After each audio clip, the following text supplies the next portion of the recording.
Thank you for coming. Thank you for sharing your time with us. This is the Decentralized Conference. And so I want to welcome you.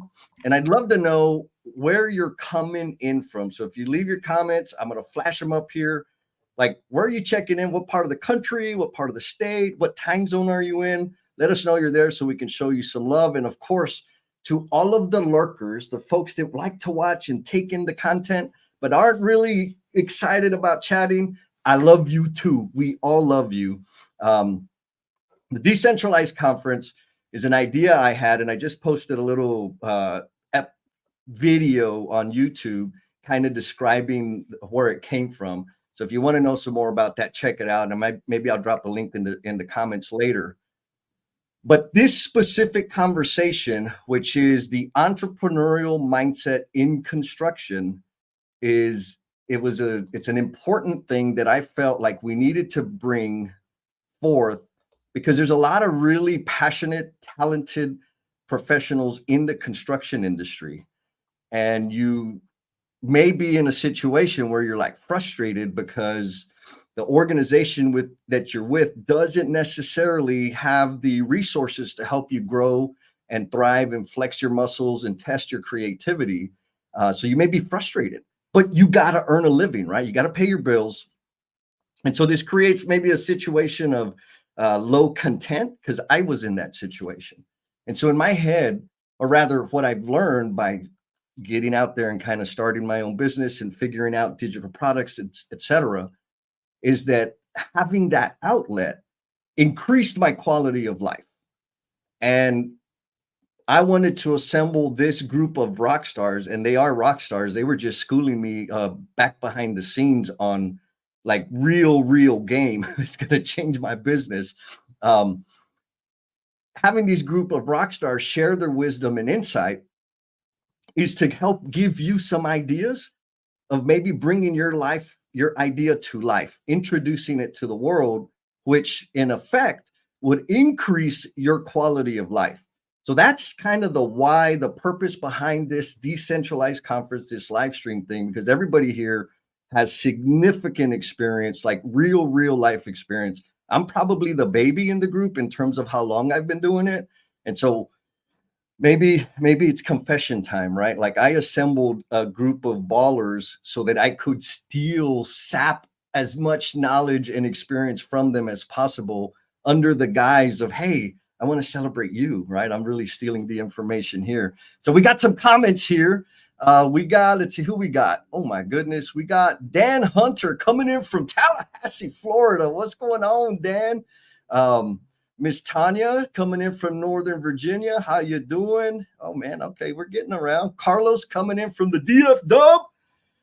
And then we got Lilia coming in on YouTube, another Dallas, how should I say, neighbor, right? I'm coming in from San Antonio today.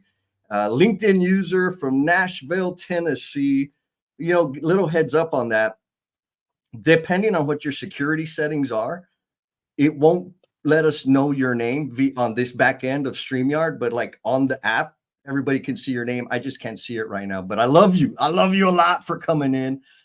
We got another LinkedIn user coming in from Pasco, Washington. Man, we're coming in from all over the place. Thank you. So folks, y'all are chatting in there. I want to be extra clear in that you are totally invited to ask questions, share your experience and your insight in the chat, and above all, connect, follow, support all the folks that are in the chat and all of these ballers that are going to be presenting, because they've added tremendous value to my life, even just through the LinkedIn stuff.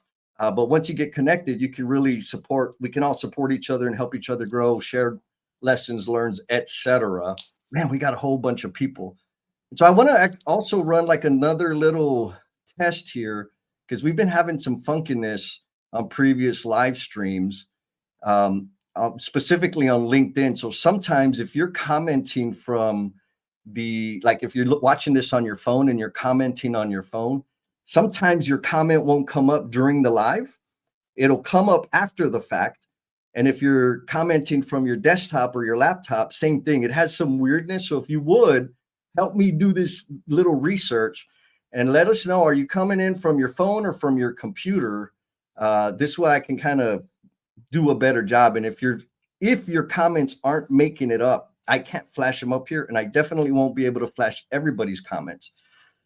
But if they ain't coming up and you can't see other people's comments, YouTube, you'll be able to do that again with just the people that are on the YouTube. So just some housekeeping there. It's not the end of the world. It's not make or break. I'm grateful that you're here. Man, we got some more people. Who else is here?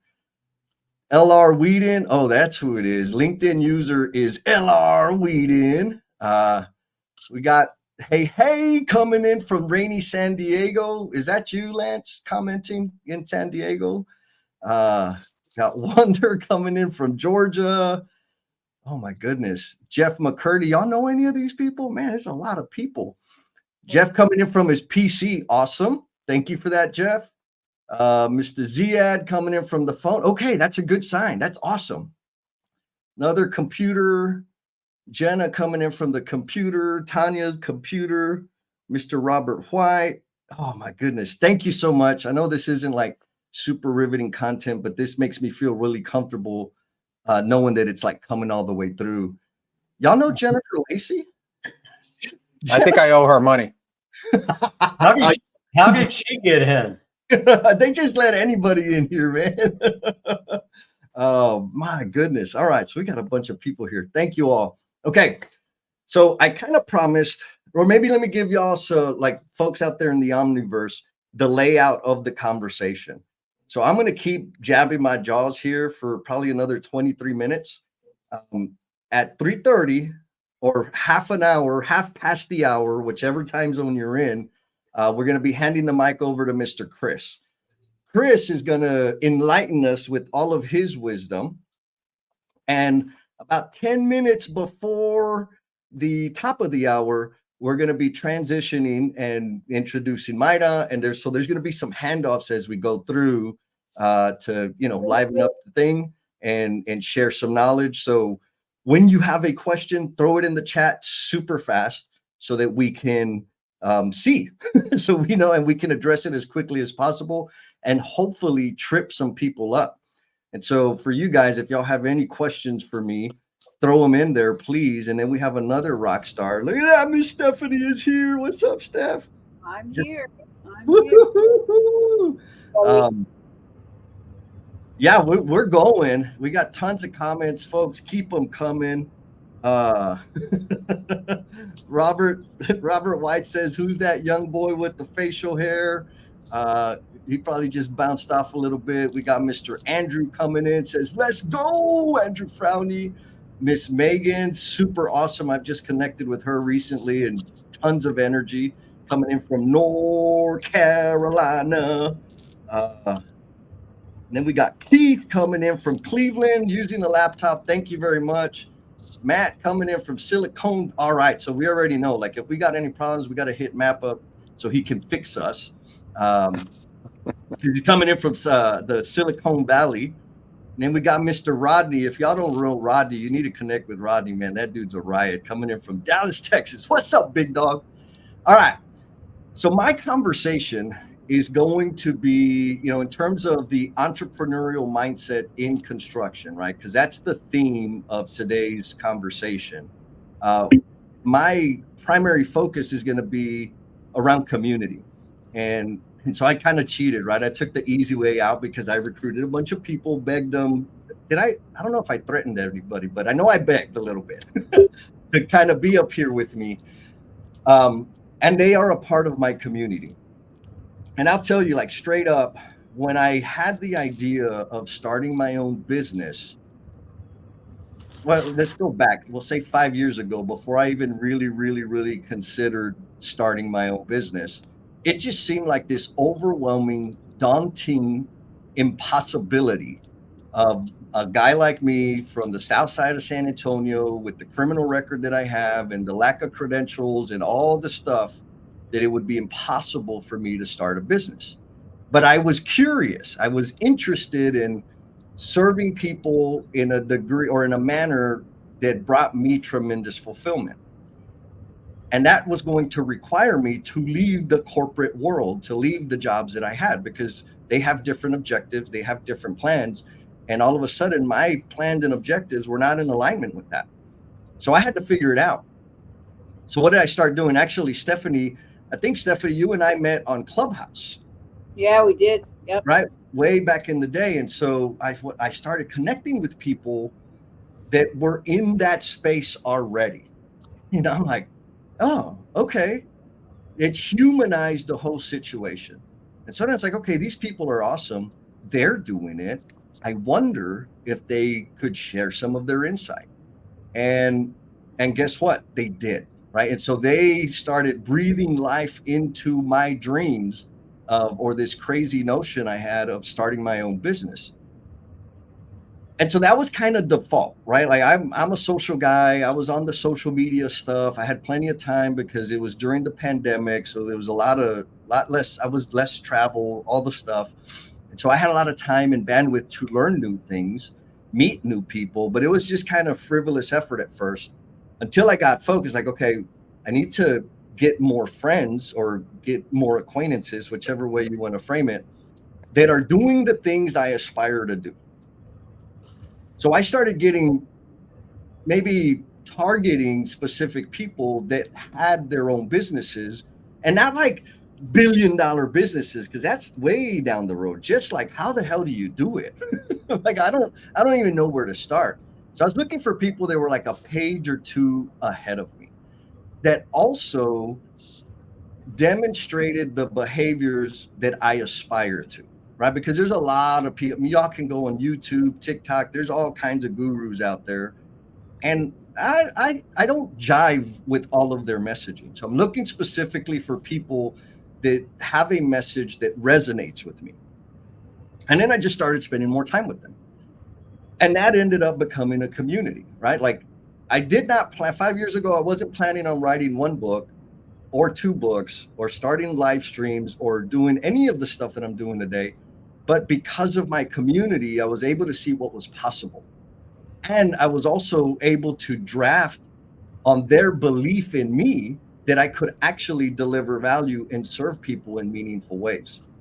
And so one of the key points I want you to take away, if you're entrepreneurial curious, is be selective about the people you surround yourself with, right? Because some people want to see you win. Some people don't, right? And when I say selective, clearly you can tell that I'm not like ultra selective, because I mean, me and Chris are friends, right? Are we? Oh, you're my friend whether you like it or not, Chris. But be cautious about who you share space with. Or maybe another way to think about it is be intentional about who you're co-signing. Because when you share space with other people, people trust you. I mean, especially for folks out there that are the lurkers, especially for the lurkers out there. You may not be super active, and that's okay, right? That's good. You're testing the waters, you're figuring it out. But when you start supporting other people's comments and supporting their content, and we're talking just virtually, right? You're signaling to other people that creator or professional that's posting is somebody that should be followed. And if you believe that 100%, keep doing it. But I'm just going to add, like, be cautious, because I've been down the path where I see Myra or Lance or Tats or somebody like support somebody particularly. And then I'm like, oh, wait a minute. I thought they were cool, but they're not cool. And I'm going to say right now, all the people that you can see to right here to this side of me, whichever side that is on your laptops out there, I support them 100%. I am co-signing them. And so go follow them, go learn from them. And most importantly, like, be clear about what it is you want to achieve and how you want to serve. Because that's going to signal to other people, I want to be a part of that. I want to contribute to that community. And so now I'm going to throw a question to the folks up here on stage. What was it that motivated you to say, yes, I'm going to do this decentralized conference with that crazy guy, Jesse? Well, Anything? I just want to add one thing for what you're talking about community. I follow Yep. a guy, his name's John Hope Bryant on LinkedIn, and he says if you hang out with 9 broke people, you're going to be the 10th. You hang out with 9 depressed people, you're going to be the 10th. So if you want to be the 10th entrepreneur, you got to hang out with 9 other entrepreneurs. That's the only way that you can learn the lingo. But as far as doing this, I did this. I've been asked to do things like this before. This is the first time I've said yes. It's because I love Jesse and I want to see him be massively successful. And he clearly has a difficulty picking people to be friends with. But I'm here for him, and I want to see him be great. So that's why I said yes. Thank you, brother. Appreciate that, man. So, Yeah, Jesse, I'll go. I feel like that if we, as normal functioning, not made up characters like you have on TV, but we all have a real life, and we come on and we share our jobs and our frustrations and everything we go through, we kind of put out on the line. And I think if you're going to do that, you have to have the humility to be vulnerable a bit and show your stuff while you're supporting your group of friends. So I think it's a mutual thing that we're supporting each other while we're supporting you, and we're building the community, as you said earlier. Thank you, sir. Yeah, I'll jump in and contribute a little bit on my end. What I saw when I first met Jesse online, I said, wow, this guy's a guy that is real. He comes across as extremely authentic, and there's no masking or hiding behind the sheep's clothing, let's say, being a wolf. I saw him come out, I saw him be open, I saw him be authentic to the team, and I said, you know what? That's my type of guy that I like to be with, I like to associate with, and I want to be able to showcase him. Without me, I'm just a regular job, does regular things for regular people. So when I saw what he did, I said, that's my line, that's my passion, and that's my purpose, to follow in his footsteps and just to shine the light on a guy that I see that's real and that has nothing in the background, that is just coming out the way he is. And that to me is powerful. Man, thank For, you. for me, it was an easy yes, Jesse. Specifically, I was in a specific time that I needed a community. And when I found you, it was like, oh my gosh, here's my lost brother. Where has he been?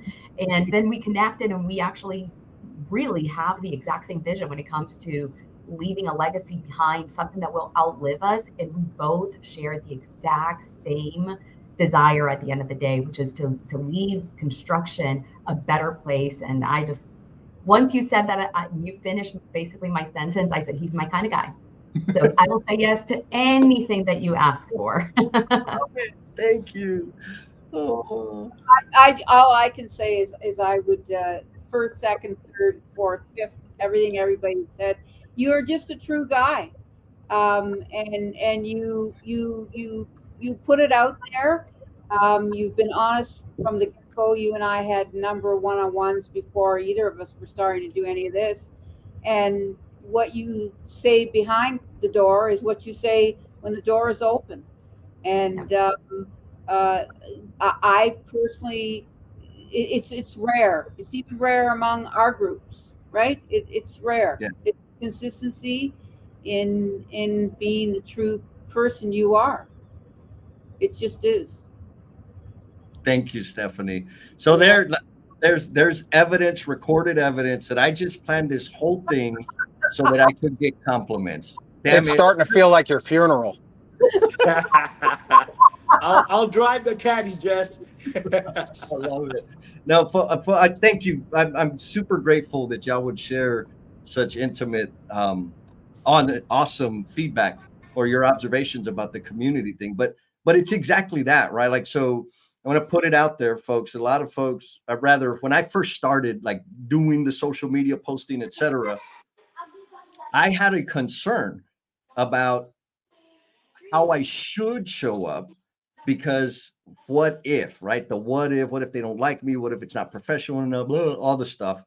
And what I learned was that if I just show up and say what it is I have to say in a respectful manner, in an effort to provide some kind of value or some kind of experience for the other folks out there online, I will attract the people that I resonate with. If you like my flavor, it's going to bring you to me. So in terms of community, embracing all the dirty details of who I am. Like Josh here commented, criminal record for being a plumber badass.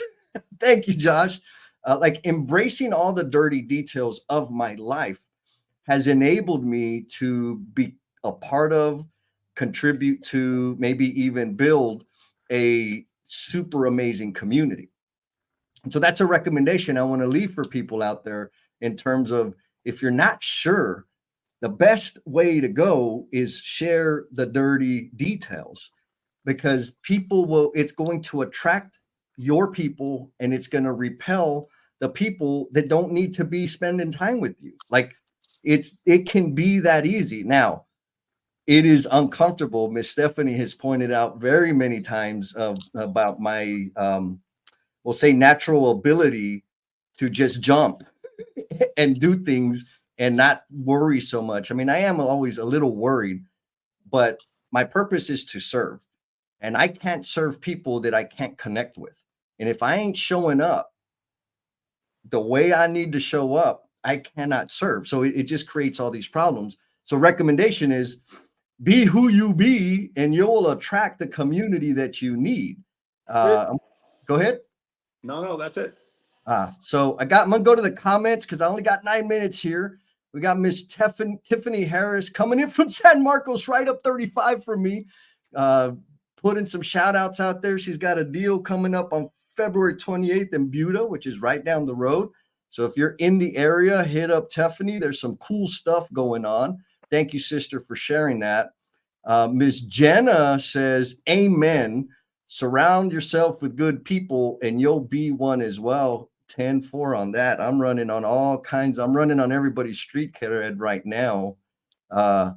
Jennifer is echoing Greg Crumpton's note. It's a mutual exchange of support. 100%. Who else we got up here? Oh, we got a damn question. Come on, Jennifer, why are you going to do that? So my sister, Jennifer Lacey, says, what is your approach to not creating a community of accomplices? Thank you, Jennifer. I should have been clear, right? If you have questions for these people, not for me. So for some clarity, we taught when we use the word accomplices, there's a difference. We're talking about a difference between people are going to help me grow and develop as the human being and professional that I can be, versus the people that are going to tell me everything's okay and everybody else is wrong. I'm not the problem, right? And so, a good example of that is, I'm sure everybody out there in the Omniverse has broken up with somebody at some point in their life. It's very easy to find the people that are going to shower you and bathe you in sympathy and say, boy, it ain't you, girl, it ain't you. If they don't want you at the bottom, they don't deserve you at the top, and they don't know what they're doing, and blah, like all of that. They're not helping you grow. So for me, those people fit in the accomplices bucket because they are joining me in my pity party and they're not challenging me to help me grow. Because I'm going to tell you, every relationship that I've ever been in, all the goodness, I contributed to it. All the funkiness, I contributed to it. And so we've got to take ownership for our contribution into all the experiences that we have. It's very difficult to take ownership for things when I surround myself with accomplices that are going to tell me what I want to hear and not feed me what I need to hear. How'd I do, Miss Jennifer Lacey? Hopefully I get a gold star for that answer. Mr. Greg says, yes, men and women is what I call that. Jennifer comes in and she says, Stephanie, you create a space for others to be their true self, for sure. So we got 6 minutes left here. I want to give everybody, we got Mr. James coming in. It says, excellent. Oh, he's coming in from Twitter X. All right, we fancy now. Shout out to Jennifer, your partner in crime, your early partner in crime, I'd say, in your journey. She is a leader among leaders. Who's this? Jennifer Lacey. Absolutely.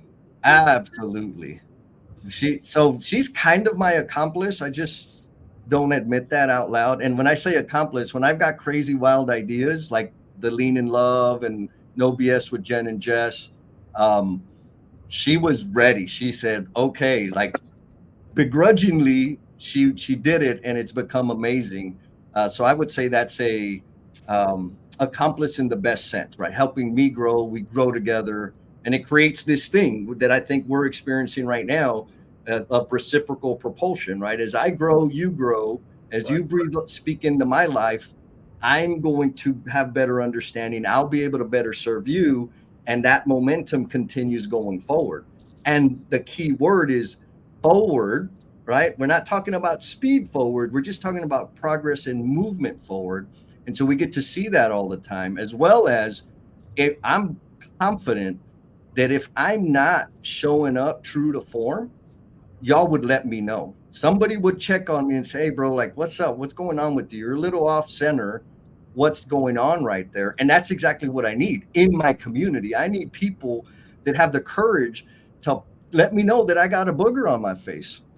I don't like, I already think I'm amazing and beautiful. I don't need anybody adding to that. Like, for real, my every idea in Jesse Land is genius. I need people to tell me, no, Jesse, not genius at all. And Keith hammers on that point. He says, criticism is a great thing if you listen and use it to be better. 100%, Mr. Keith Newby. Thank you for bringing that. And then we got Sarah Ganella coming. She says, here, we grow together.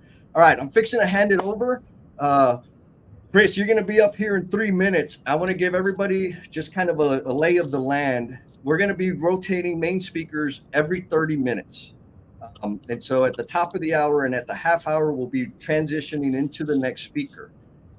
If you're catching this on replay, thank you. Leave your comments anyways, because we don't know if you're there unless you comment. And if you're not commenting, I still love you. Thank you for gifting us with your time. And so 30-minute segments. Chris is up next. After Chris, Miss Maida's up, and we will transition all the way through. And we have Mr. Joseph, who's going to close it down. He's going to bring us home at 6:30 p.m. Central, which is 7:30 p.m. Eastern, and 4:30 p.m. Pacific. So it's a little bit of a marathon. You can come back, you can watch it later, and then everybody here is going to be chopping all of this content up and putting out magical stuff in the future. So keep an eye for follow-up stuff that's going to come out and share their wisdom. And again, I was backstage with everybody way before we actually kicked it off, and I got some game-changing advice. Like, in the few minutes that we hung out before we went live, there were some very actionable ideas, suggestions, advice that I got from the folks that you're fixing to listen to that I'm going to be putting into my business. And so, again, if you're curious about starting a business, you're at the right place. If you're at the early stages of starting your business, you're at the right place. If you've been running a business, call me, because I need some advice. I'll take that advice. And we got some ballers coming up. So fixing a transition. Here's a James Berg says, you can't fill your inner circle with yes people.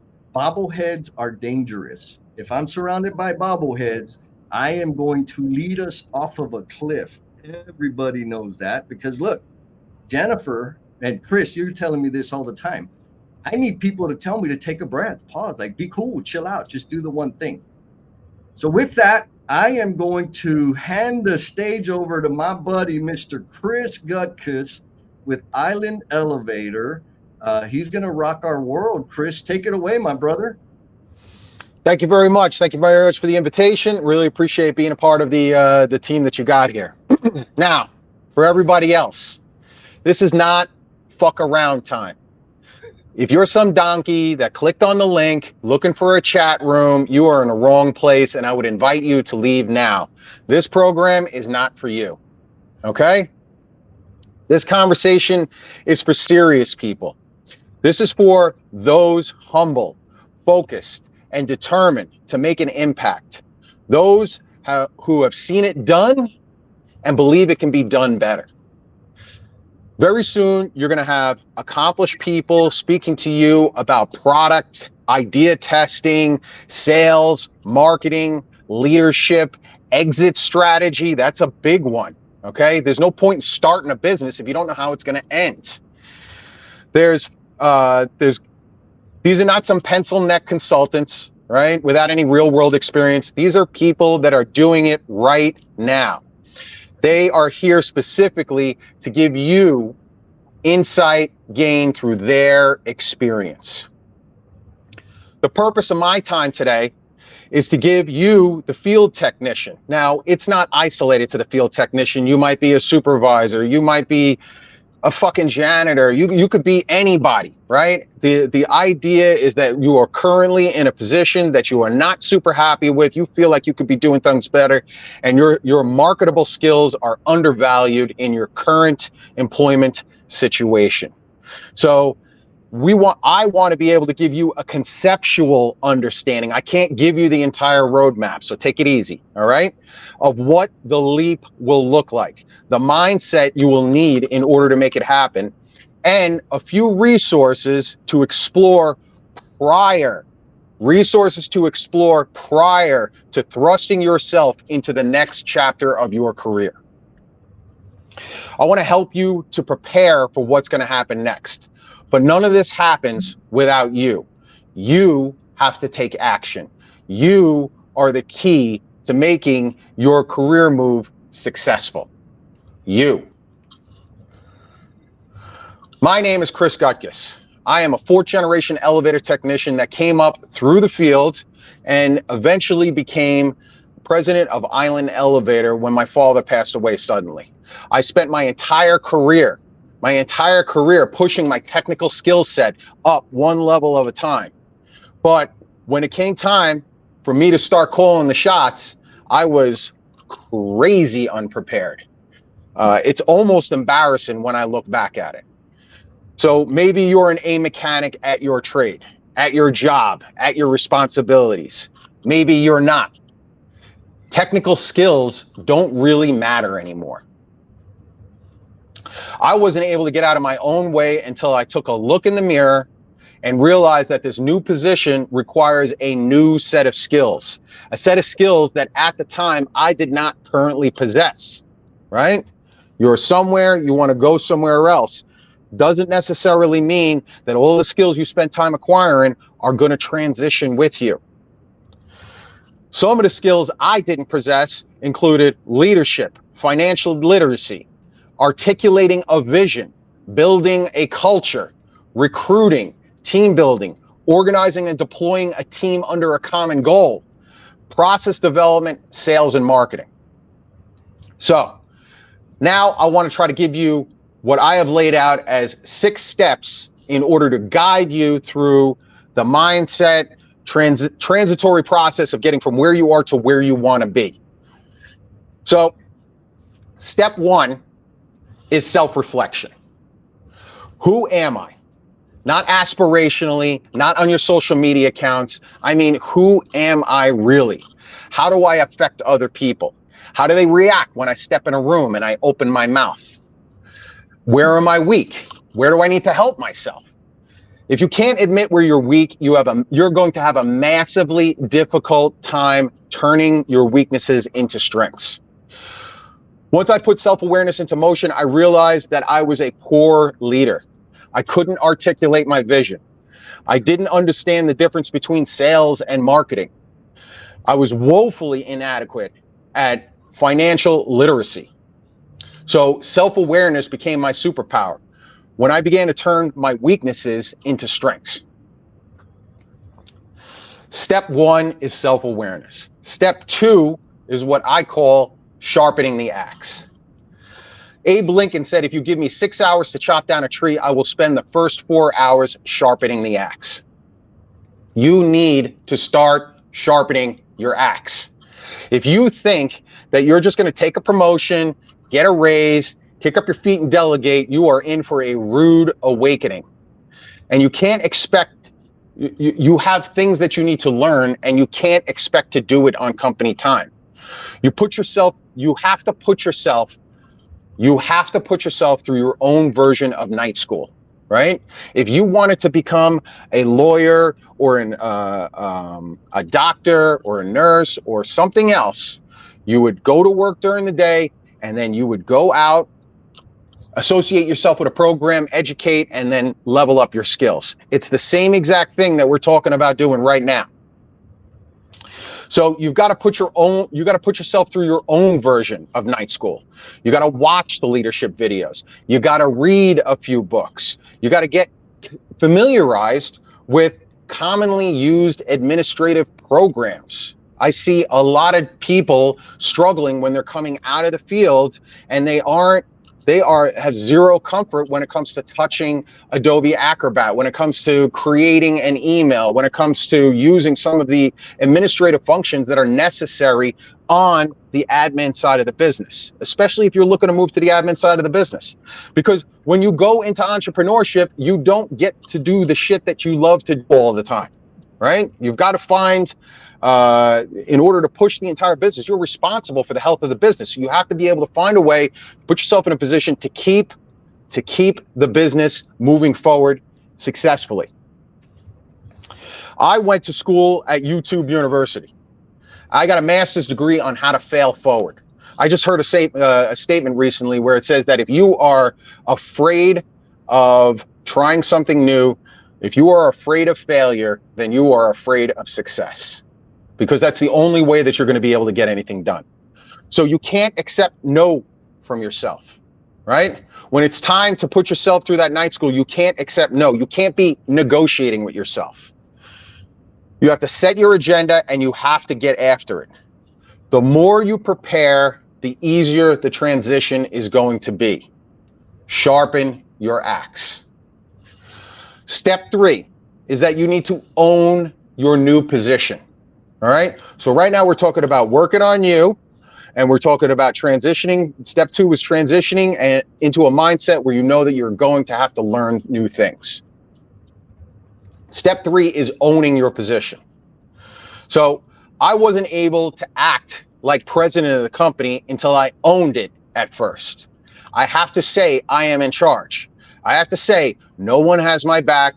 No one is going to bail me out. I don't have a safety net. I am the safety net. People won't respect the position if you don't respect the position. People won't respect you until you learn how to respect yourself. You're going to be going from being responsible for the equipment and responsible for the job to being responsible for the people that care for the equipment and execute the job. And if it doesn't work, it's going to be your fault. That's right. You want to be a leader? Real leaders take all the blame and none of the credit. Real leaders eat last. Step 4. So now you're going to own the position in your brain, whatever that position is, whether or not you want to be CEO of your own company, or you want to be supervisor or executive this or whatever bullshit that, whatever it is that you want to be, you've got to own that position. Now you've got to set your target, right? Nobody, apparently, I don't even know if they make maps anymore, but when I used to drive, I used to have to open up a goddamn map and find out where I was going in order to be able to get there. Then I had to draw my route backwards from where I wanted to be to where I was currently.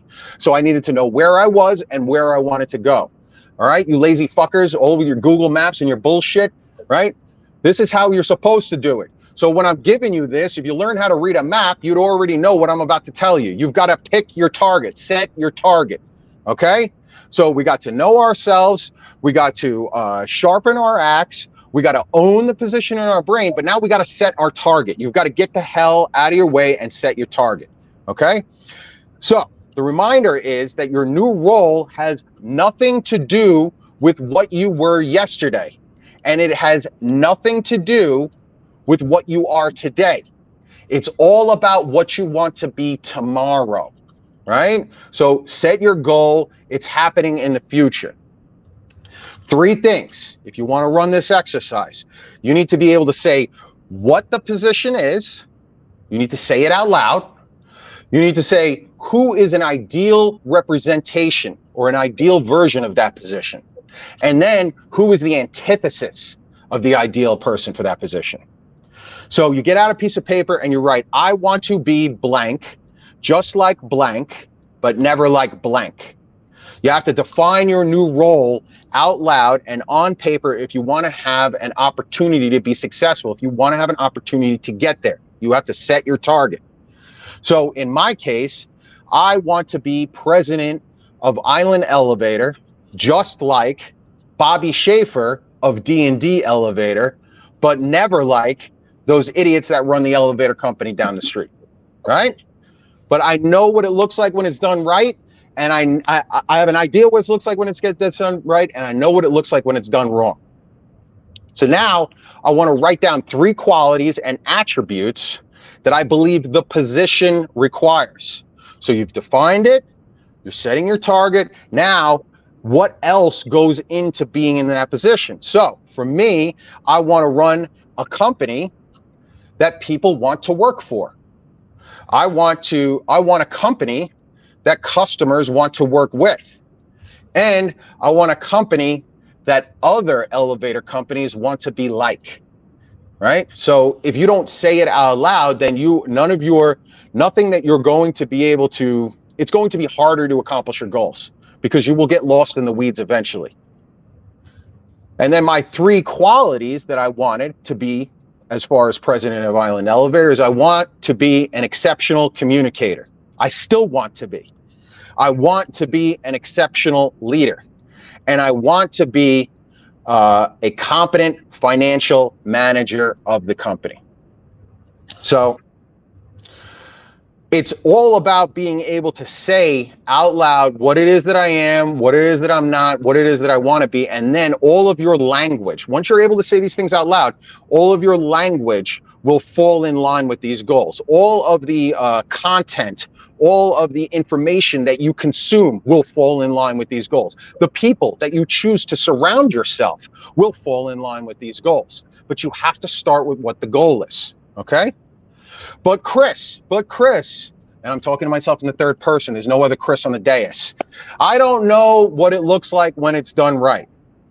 Well, if I was going to give you an answer, I would suggest that you ask somebody, okay? You are not going into a position where you're going to have regular conversations with people, right? So start having them now, before you're in that position. When my father passed away, I had no idea where to start. So I called up D&D Elevator. I just picked up the phone and called them.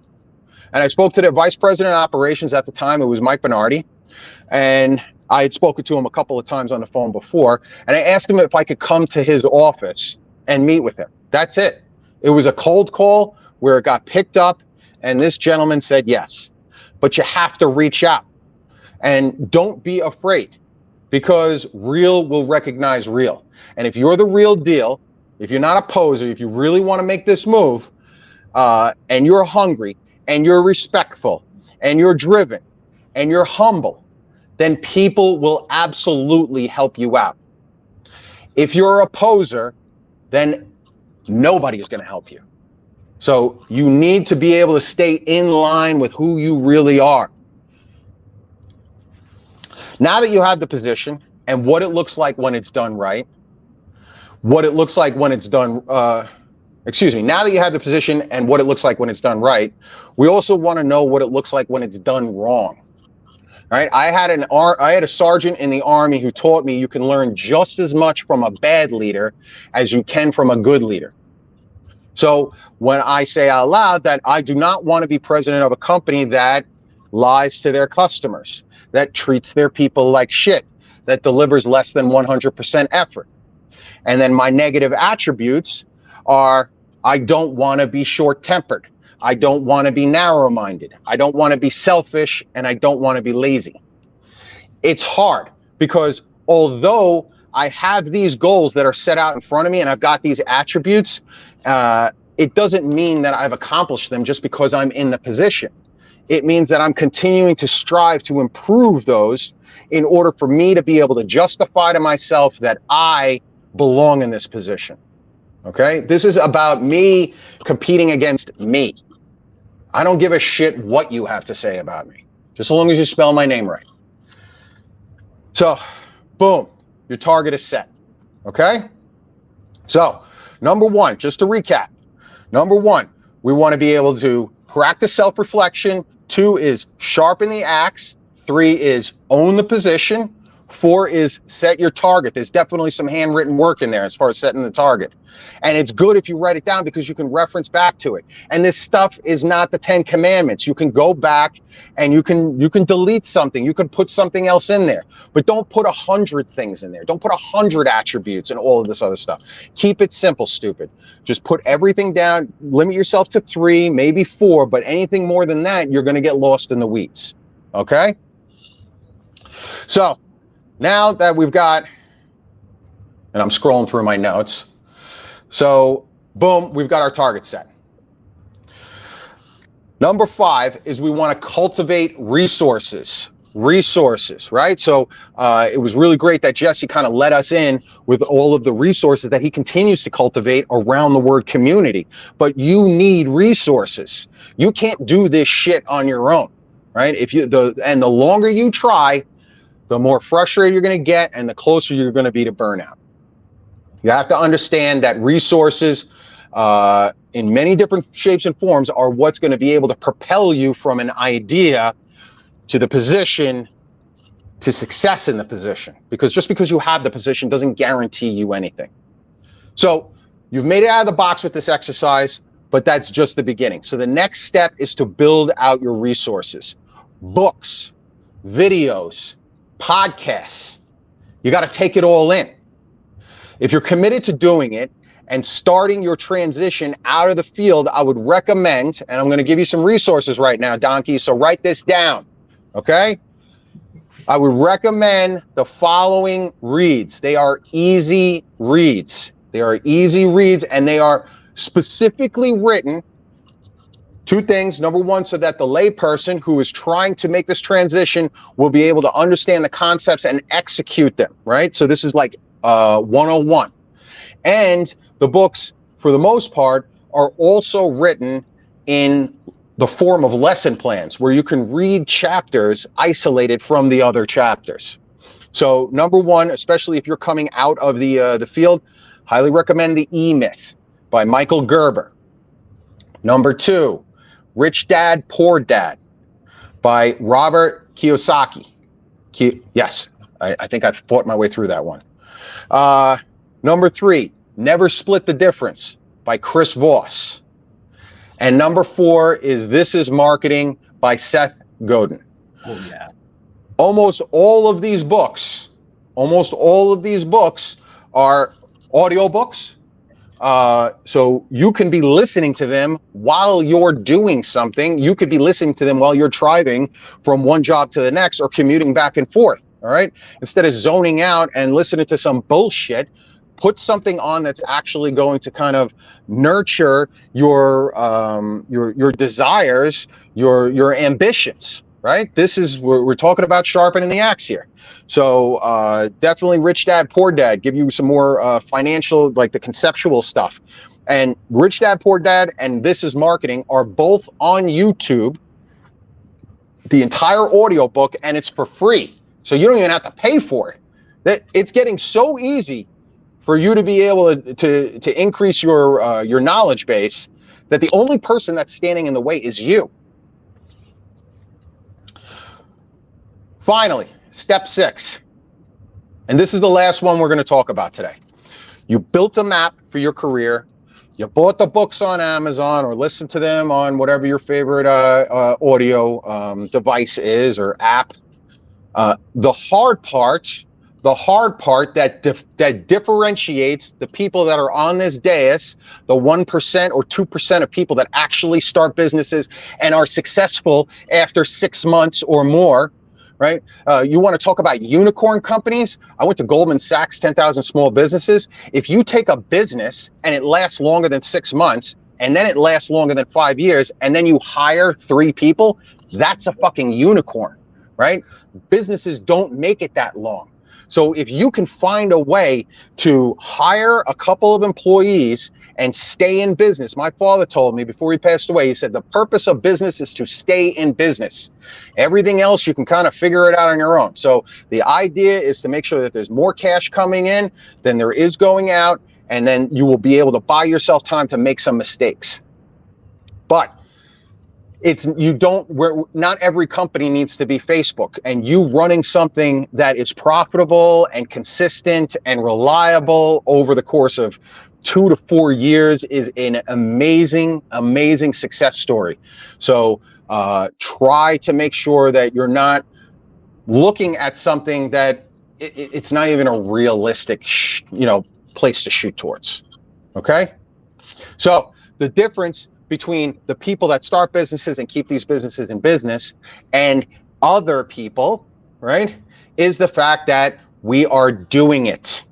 Okay. So the last part that I have to give to you today is the hardest part. You actually have to do something. Nobody's going to do this shit for you. Okay. So I've walked the path. It's not easy, right? Entrepreneurship, running a business is not easy. It's not for lazy people. It's not for dreamers. It's for doers. So what are you planning on doing today? Thank you for your time. Damn, dropping bombs. Chris, I got a question. Folks in the Omniverse, we got a lot of love coming in for Chris because you're so soft-spoken and gentle in your language. No, I need the energy, man. That's what it's all about. Now, what I think I understood was like you're the guy, you're running Island Elevator. And did I hear you correctly in that like your entire life you were being groomed and working very hard so that you could be the owner operator of Island Elevator? No, I did all of my self-work and self-development on being the best possible technician. So putting my hands on the equipment, becoming better at troubleshooting the equipment, more familiarized with the equipment, just like really elevating myself up on the technical side, but nothing on the business side. So it was shocking. So were you just like you just had to figure it out on the fly? Listen, my father wasn't feeling well. He asked me to take him to the hospital. 3 hours later, he was gone. There wasn't any indication of anything. So I fell into entrepreneurship like people fall into a ditch, and it fucking hurt when I hit the bottom. So when I got there, I would say that most of the first 2 years was me trying to learn on the fly and keep the doors open because I didn't know where the money was coming from or where it was going. My father was an excellent elevator man, but he was no bookkeeper. He was no accountant. So it was very difficult to be able to track the numbers. And it's taken us a lot of years to be able to get the numbers into a place where we actually can make some reasonable predictions. But I wasn't prepared for any of that shit. All right. So did you make any mistakes? So many mistakes. So many mistakes. Every mistake that I fucking hate. I hate consultant, influencer, know-nothing dipshits on LinkedIn telling me about, oh, no, that's not how you do it. This is how you do it. Screw you. I know how to do it. I know how to do it right and do it wrong, right? And the only reason why you're able to tell anybody about it is because you watched me do it wrong. So everything that they tell you to do wrong, I've done it wrong. Don't hire people too fast. Don't take too long to lay people off. Be better at negotiations, terms, keep an eye on your numbers, make sure that you're doing financial projections, all of that shit. I fucked all of that up, all of it. I mean, I at one point, a couple of years ago, I actually thought that the company was making money. And then it turned out that we had booked a crooked number on the balance sheet instead of on the P&L. So by the time we put it in there, instead of it looking like we were making $180,000 towards the end of the year, we were actually losing like $300,000. I was like, oh my God, what the fuck? So, but we survived. So we just kept it, same thing with sales and marketing. I mean, I made huge, tremendous mistakes on the sales side. Until I actually took the time in order to be able to learn from a professional one way or the other, and then develop my own sales philosophy in order to be able to execute it, teach other people, exercise a certain level of consistency. You want to talk about a recent fuck up? I can do that. Within the last 6 months, I probably drove a bunch of people to half madness because I move so quick, right? I move quick and then I change my mind a lot, right? So as irritating, as insane as it looks for Jesse to be involved in 100 different projects, it is wildly irritating when the president of a company is involved in multiple different projects and he keeps touching and doing stuff and making a big mess, right? So it wasn't until I would say about 18 months ago, because now I'm frustrated and I'm basically close to burnout, when I got connected with the new group, and now I am a disciple of process development and strategic thinking. So it's changed my life. Now I can get more organized and I can help our people become more organized so that they don't feel like they are drowning and I'm throwing them a bucket of water. So I really feel really good about the future, but as far as mistakes I mean, I'm probably making a mistake right now. Yeah. So there's two things I want to point out, and Stephanie and Mike, if y'all have a question, hit them with it, because y'all know me, I've got a really curious mind. The first most important one, because you stand out to me on like the social media world, being the CEO of Island Elevator and being very active and visible on social media. Clearly, you have a particular way of communicating and you're okay with that. Yeah, it's called English. Right. What would you recommend to a leader that has significant responsibility and influence within the organization that is holding back on sharing their thoughts, ideas, and observations on social media? What's your recommendation of them? I would tell them to stop being such a fucking chicken. That people, real recognize real. They are so goddamn worried about protecting the shield. They think that even one sidestep is going to crush their business, and people are going to run away from them in droves, because all of the stories. Now, these guys are a bunch of, they're a little stiff, right? So they see a bunch of stories where some millennial or Gen Zer makes a complaint about a business, and then all of a sudden the business is out of business. So they're worried that everybody is measuring every word out of their mouth on social media, but that's just not the case. If anything, it's the opposite. In my experience, by me being me and then just being outward and passionate about the industry and the people that we serve and the people that we work with, I've actually been able to attract more people to our organization, people with interest in being a part of what it is. It's what you said before. You're able to divide the people that by putting yourself out there, you're able to attract the people that you actually should be surrounded with, and send the people that you shouldn't be packing in the opposite direction. So that's what I would recommend to CEOs. Lighten the fuck up. You take yourself, and I'm talking to you, Mr. CEO or Mrs. CEO, you are taking yourself way too seriously. Okay? Nobody gives a crap. I put out a ton of dumb shit on LinkedIn and nobody remembers it. They can't remember half of the good stuff separating from the bad stuff, because the stuff is on there and then it's gone the next day. But if you're consistent with your messaging and you allow the real, your spirit, right? If you're able to share your spirit and your energy, that can't be a bad thing, right? Unless you're a greedy little pig and you want to get every single customer out there, well, then go ahead and put yourself in a hovel and pay some fucking college student to, ghost write for your, bullshit LinkedIn account that nobody's looking at, because it is so bland and so vanilla. You want to know one thing I learned? Marketing is about people noticing you, right? And nobody notices your tired corporate bullshit. All right. I don't care how good it works in the boardroom. Chris, I love you, brother. Thank you for bringing the energy. Go ahead. Jesse, I have a question. Where the hell are you? You look like you're in maybe, I don't know, a sauna. Oh, me? Chris. Oh, Yeah. Chris. Yeah. No, you don't wear clothes in a sauna. I'm in my basement. This is just a mat.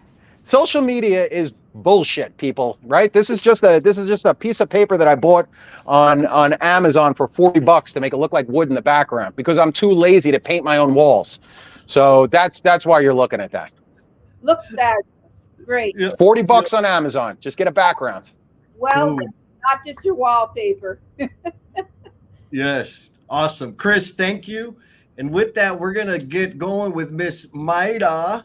She's going to be talking about mindset and overcoming your challenges. And like, for real, y'all, she's been toughing it out. She is having a situation and she's pushing through in an effort to fulfill her commitment and deliver value to you. So please give her your attention. Miss Maida, thank you. The floor is yours. Thank you, Jesse. Chris, that is a tough act to follow. What the hell? You put the pastor's wife to follow Chris, a New Yorker? Like, what? About balancing it out, different energy. Take the audience up, take them down. For reals. Well, our lives, guys, move in the direction of our strongest thoughts. We'll say that again. Our lives move in the direction of our strongest thoughts. I had to make a decision after I was diagnosed with an extremely rare blood disorder called acute intermittent porphyria in 2021. Am I going to be limited by my circumstance and what I perceived that at that point I was born with, a limiting circumstance? Or was I going to look past my condition and see an opportunity that would impact thousands and hopefully millions of people? And so I chose the latter. Hi, my name is Myra Martinez. I'm an accidental entrepreneur, very similar to Chris. I'm actually living a dream that I never had. I have had the privilege of speaking to a multitude of people about overcoming paralysis, being intubated, being in a coma, given 24 hours to live, leaving behind a successful talent acquisition VP position within one of the largest electrical contractors in the nation, and continuing to fight an awful disease on a daily basis. Now, some of you may be shaking your head over there and saying, how the heck does this apply to me? This is so not what I am facing. I don't face a physical disability. It may be something that you're dealing with professionally, guys. It could be something about your upbringing, imposter syndrome as an entrepreneur. I think we all face that at any given time during the week, maybe twice a day if necessary. But believe me, we all feel it. Even when we are having success, we still experience those very difficult imposter syndrome moments. We are all fighting something. It may not be something physical limiting to you like it is and continues to be limiting for me. But my hope is in the next few moments that you'll walk away from our time together saying, you know what, I can do this. I can get through whatever it is that your circumstance is today. So open your mind and dive into the entrepreneurial mindset, overcoming your own challenges with me. Above all our abilities, and both you and I that we possess, our mindset is a core foundation for a successful life, a successful future, a successful family, faith, whatever, insert whatever it is that you want there. Your mindset, if we don't work on developing a mindset that pushes beyond what appears to be something that we can't break through or overcome, if we can't get our minds to push past those things, life will be extremely difficult for us to work through. I've got to develop it every single day. I've got to develop this mindset that is stronger than whatever is in my path to what I believe I am called to achieve. Every day, and I mean every single day, I wake up convinced that how I think, my mindset actually determines the level at which I will live. Now, Ralph Waldo Emerson said, life consists of what a man is thinking about all day. And that's so true. But I am also a believer that what I choose to think determines who I am. I get to choose that, no one else. I believe that what I think will determine who I am. And I want to stop there for a minute because I think that so often our minds are so fixated on what we're doing instead of what we are becoming. We're more interested in action than we are in development. So often, and I have fallen prey of this myself, we all have, how can I think in order to accomplish more? When in all reality, it's really about who am I becoming? Who am I becoming? Because when I can understand who I am, then that helps me determine what it is that I am called to do. My mindset has to be about this internal growth, this becoming that I was created to become. And I'm going to get into this a little bit further, but I think every single day that, if I think every single day that I am nothing but a disabled individual, that's all I am. If you're constantly thinking that you're broke, that you won't amount to anything in life, guess what? You are probably right. You will be broke, and that's most likely your life won't amount to anything if that's really what you believe. Listen, at the end of the day, our lives move in the direction of our strongest thoughts.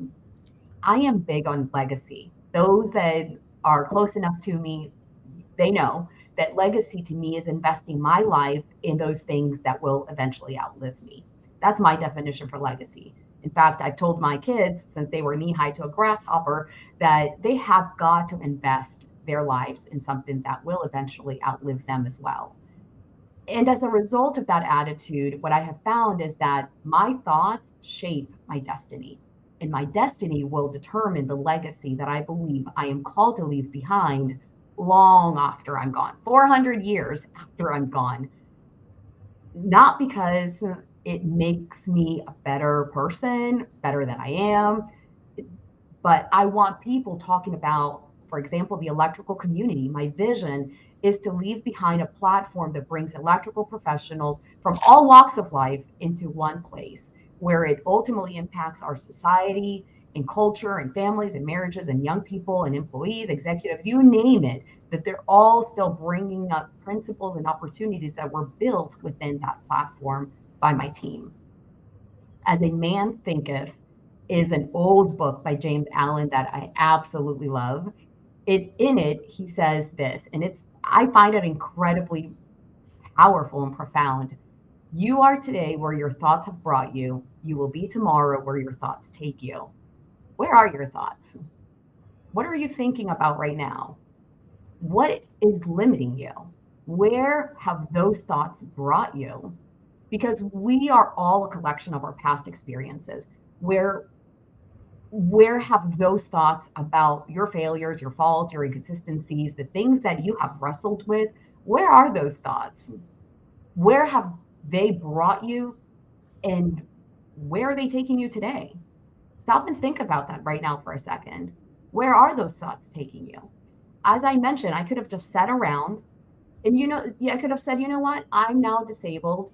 In fact, I was actually pulled into a room with 3 psychiatrists to convince me that I would never talk, walk, or be normal again after I came out of the coma, and convinced me that most likely my husband would leave me of 20 years of marriage. Brutal, but that was the first thing that actually popped into their head to tell this person that was just coming out of the coma. But I actually remember thinking, over my dead body, I will stay disabled. I will be able to talk on the phone. I will be able to do all the things and go back to doing my life normal. And I kept on telling them that I would go back to normal. They thought I was crazy. I mean, I still am crazy. I'm not going to take that away from them. They were right. But at the end of the day, I decided not to accept what they were telling me that I was going to do. Can I do everything today that I wished, back in my days prior to being diagnosed with this mess? Can I do everything the same? No. I can't talk and walk on the phone at the same time for long periods of time because I don't have the stamina to be able to do that. I simply lack the energy. And just sitting here and talking for 20 and 30 minutes, you'll see my energy will start to actually go down, and you'll be able to see it and feel it through the conversation. And I can't help it. It's unfortunate, and it is what it is. But I choose to not consider myself a disabled person. And all of this is building onto something. If you're sitting there feeling bored, I promise you, I'm going to make a point. The reality is that sure, I can sit here and be bummed all day long at the fact that I can't do a lot of these things or accept that I am disabled according to society. But you know what? Heck no, I am absolutely not accepting that crap. Not in my book. So in your life, what thoughts are you thinking about when it comes to your challenges, your obstacles, that job situation, that horrible culture that you're in, that failure, whatever that situation is? Is this going to define you, or will you define it? Will your thoughts about the way that you are feeling right now stay permanently, or will you change them? Will my thoughts about the way I was born destruct or direct my destiny? The last 5 years, guys, have been hell for me. They absolutely have. I could have spent my life thinking of myself as a handicapped individual all day long, and I would have the right to do so. I'm in pain typically every single day of my life, but I choose to go past that. I don't call myself a disabled individual. I refuse to. So at the end of the day, whatever you are considering today, that's your biggest challenge, I want you to consider that if you flip the script today, just like I did in my life, you can also be successful. I will walk through some of the things that I have done that have helped me in my life. And I do truly hope that you're able to take this and apply it into yours. It's all in the outlook, your perception. And I couldn't let this porphyria stuff define me. I was determined to define it. Circumstances should not be what defines you. We should be defining our circumstances. So I got 3 points that I really want to hit home in our time together today. I decided that I'm going to define what many see as a disadvantage into one of my greatest advantages of my lifetime. Most people that know me and knew me in the corporate world, they think that I am completely nuts for going out on my own. I've had a very successful career. I loved every aspect of my life. And millions have heard my story. Millions have heard the impact of those in my life who have shaped me as well into who I am. And I'm so grateful that I feel like my life was also on training mode up until I hit age 35 to be prepared for this mess that was about to hit me and my entire family. But you know what? I determined that my negative conditions of my birth were not going to be what was going to control me. They were not going to be my boss. In fact, I was going to overcome. I was going to make it my servant instead of letting it become having power over me or making me its slave. Heck to the no. So look at my body. I look normal today. I look healthy, but at the end of the day, I'm actually extremely weak. Extremely weak. And if you want to see an actual video, I have a minute clip of 1 minute clip of going from paralysis to jogging. And you can see how really I had no choice but to turn to my mind when all of this was going on because my body was too weak. So I turned to my mind. Our minds are truly the strongest. I don't know if it's an organ, but it's the strongest that we have within our body. Our minds are a lot stronger than we think they are. We can only go as high as our thoughts allow us to go.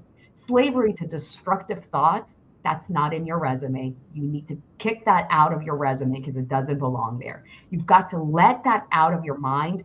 Don't let slavery mentality to whatever it is that you have been telling yourself and believing yourself. You need to get that out of your mind so that you can continue going through the walks of life and achieving what you want, regardless of whatever your circumstances is. So get that out of your head, okay? The first point I want to make about mindset, and we're talking about overcoming your own challenges. You insert whatever your challenge is. I'm describing what I face every single day. And yes, every single day, not like, oh, just once in a blue moon. No, daily.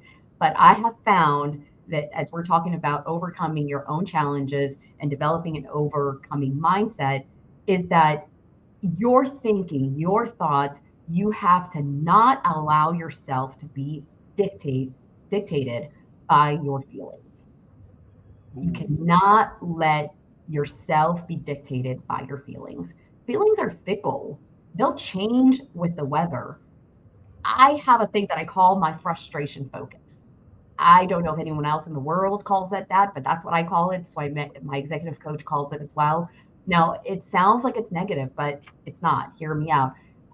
When I get frustrated by something that I may not be able to do because, in my case, it could be weakness, it could be lack of energy, you name it. It could be a challenge within work. Chris talked a lot about when you're an entrepreneur and you've never done this before, you make a lot of mistakes, and that's understandably so. We're learning. We're just getting. We haven't lived here before. This is also our first run at life, so we do make a lot of mistakes, and you have to face them as they come. But whatever, insert your challenge, whatever that challenge is. I take that frustration that always shows up in those moments and I focus on overcoming the emotion. Overcoming the emotion. I'm going to stop there for a second. I'm not saying I just try harder to do what it is that I cannot do. No, because I simply might not have the ability to do that. I may have to just throw up my hands in the air and say, you know what? I'm too weak. I can't do this specifically on my own. But what I have to do is deal with that emotion. I have to take the feeling away from gaining more power, consistently growing. I have to focus on overcoming the feeling, that emotion first, because if I don't, then I will let that frustration continue. And before I know it, it's going to be burning in me. And that emotion, that feeling will eventually direct my next step. That is an awful, awful trend. If you let your emotions take the best of you because of frustration, now you're making a dumber mistake. According to what Chris says, sometimes we can do that and we can get ourselves and our businesses in trouble, guys, as a result of it. So we have to learn to manage that emotion. And it can lead me, I'm going to talk about me specifically, okay? It can lead me to not trying anything eventually, just giving up, just rolling over, playing the proverbial possum in the middle of the road, not stepping beyond the obstacle. I may not be able to do it, and I've got to be okay with that. But whatever it is that's bringing me that frustration, I may not be able to overcome it, but I can overcome the thoughts and the emotions or the feeling that's limiting my mindset. Because what we so often do, and I've seen this in my own life, we try something, we work really hard at it, and we realize we can't do it. Actually, you know what? Let me give you an example. My energy is very limited given my body weakness. Talking is the equivalent of running for me. I know that talking literally is a huge undertaking. To start the electrical community has not been an easy thing. It's been a tall order that I literally could not do on my own. So I engaged top talent to buy into the vision, and here we are working on just that, and it is taking off. It is fantastic. I am loving what's happening in the electrical community today. So this frustration focus, because so many people struggle in this area of emotion and feelings because they can't seem to control their emotions and their feelings about their obstacles and their struggles or their challenges. They miss the opportunity to take literally that situation and turn it into something. Case in point, coming out of my near death experience, I was told that I was never going to walk. I just told you that, but I did recover from that paralysis, that extreme damage in my body when I was told that I was never going to be able to do it. But I knew that in my mind, I so badly did not want to stay wheelchair bound. So I nagged and nagged until I finally got the therapy that I needed. I got my body moving. And eventually, guess what? I started asking them to help me sit to the side of the bed for 2 seconds. Eventually, those 2 seconds, I started telling myself, I can go for 5 seconds. And eventually I went for 10 seconds and more and more and more. But in that process, I kept on saying, I can't hit 10 seconds yet, but I will. I can't hit 30 seconds yet, but I will. And that word yet really, really does make a difference. So if you're an entrepreneur and you haven't hit that goal that you wanted, just tell yourself, I haven't hit it yet. You need extra support. Go find yourself. LinkedIn is the best place, guys, to find that top talent that you want, the community that you want, the connections that you need in order to help you push through your own limiting beliefs oftentimes. This is the best place, the best connections that you could ask for. They're sitting right here. You have access to them. And most of the time they're free resources. So you are what you think you are. Think like a winner entrepreneur that you are, because that is what you are. You're brave because you started on this journey already. Take out the frustration that you're feeling. Deal with that emotion first, and you will be closer to your goal. I've got to deal with that emotion, because if I don't deal with that emotion, it will lead my next steps. And I don't want that feeling to guide my next steps. I want to be in control of the next step. So think of it as the first thing to start building in that foundation is controlling your emotions. Second is education. And this is a little controversial, and you might probably get mad, upset, and whatever. I promise I'll still love you, and you'll still love me at the end of this.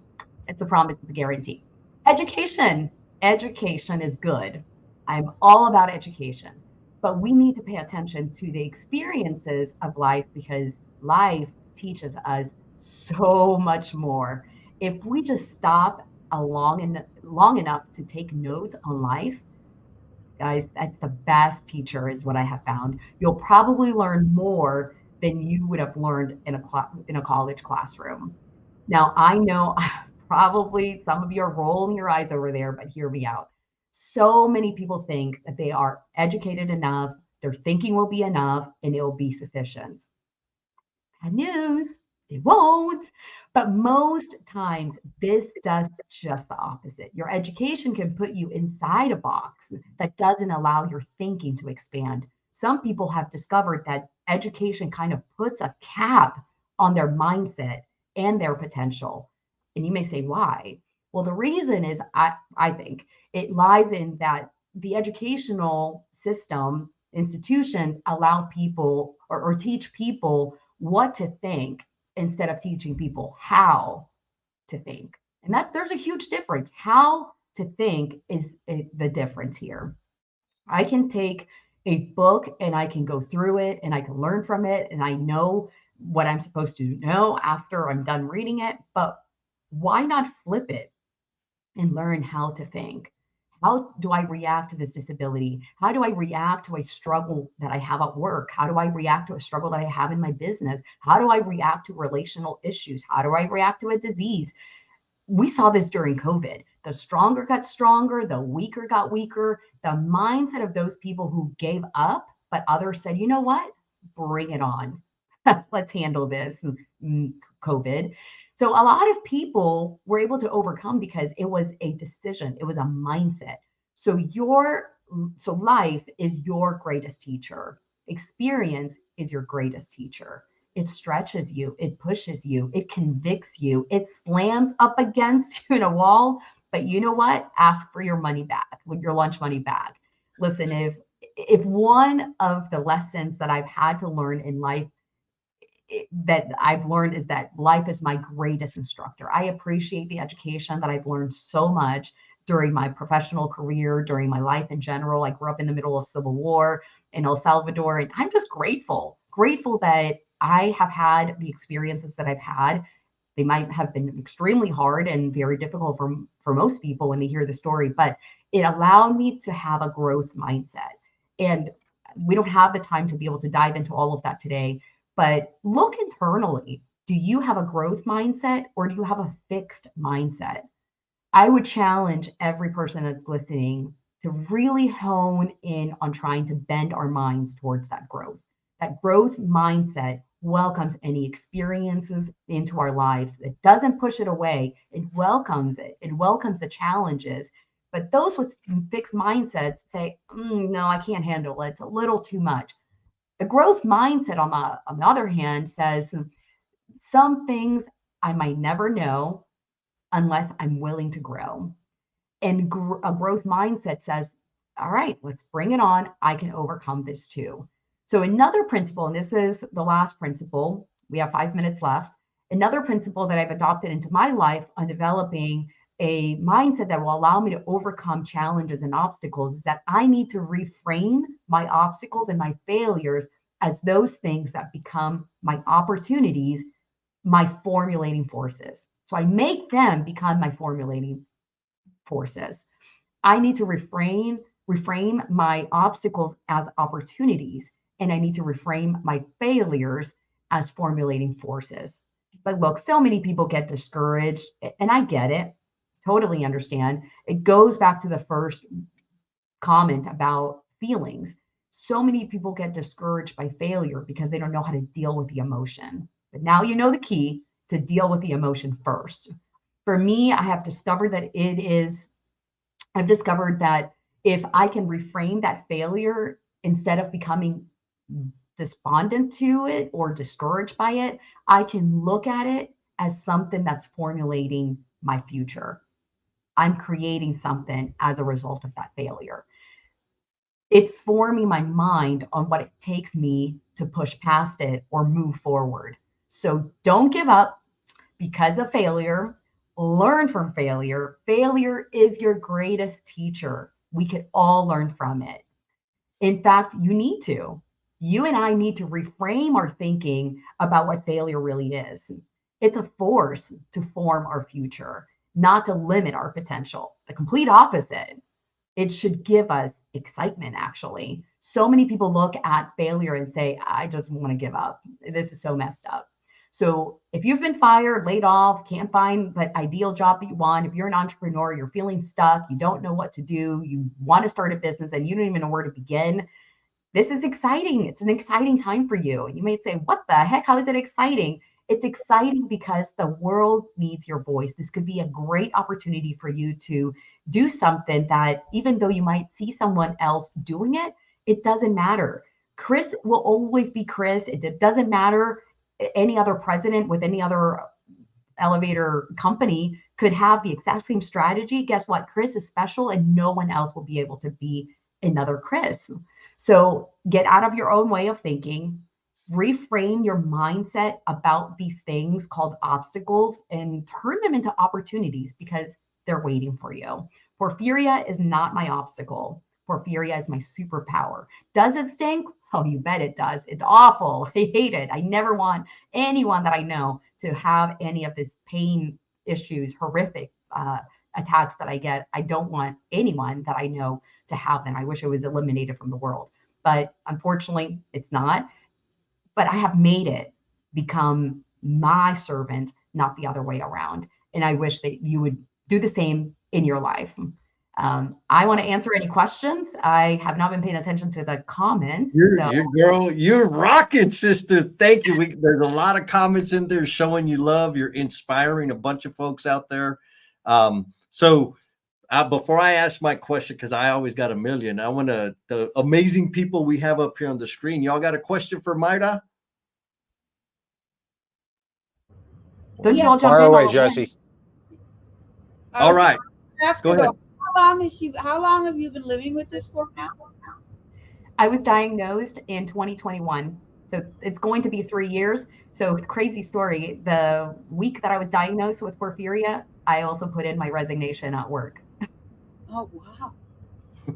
It was, to me, it was a new beginning. I thought, all right, I have this mess. I have to figure it out. I refuse to let it control me. So I'm going to learn everything there is to learn. And I needed to be fair to my employer. I didn't want to necessarily do that while I was still employed. Amazing. Amazing. So here's my one question, Miss Maida. In terms of like you probably have some super evolved techniques that all of us can benefit from, specifically around managing our energy. You touched on it a little while ago. So I'm curious, like what are the top 3 super actionable things that you would tell me when I'm whining about having low energy? The first thing I would say is sleep is your number one superpower. You need to make sure that you get your sleep and you need to make sure that you stay hydrated throughout the day because those two things go hand in hand.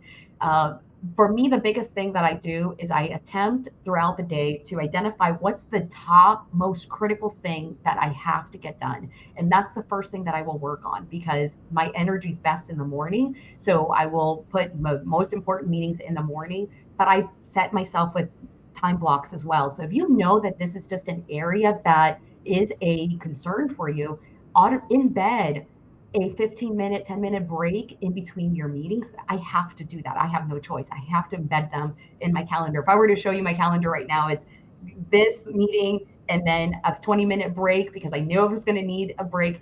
Now, behind me is an actual sofa bed. I lay down every chance that I get when I'm extremely tired. And that's one thing I would tell anyone that's looking to manage their energy is have a visual, whatever it is that would remind you that you need to take a chill pill and just relax for a little bit so you can recover. Do that. Have that. For me, it's the couch. I need that couch as a reminder of chill. It's okay. And you're in control. That's the beauty of being an entrepreneur, guys. You have complete freedom. You get to drive that. If I don't want to be on the phone in that moment, I can reschedule. Yes. It's beautiful.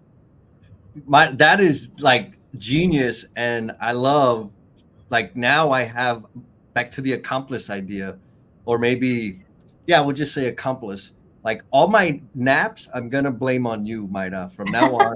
Say, Maida said, I got to take a nap. So I'm going to take a nap and get some sleep. Like, yes, the sleep is so underrated, I think, especially as entrepreneurs and all the things that we've got going on.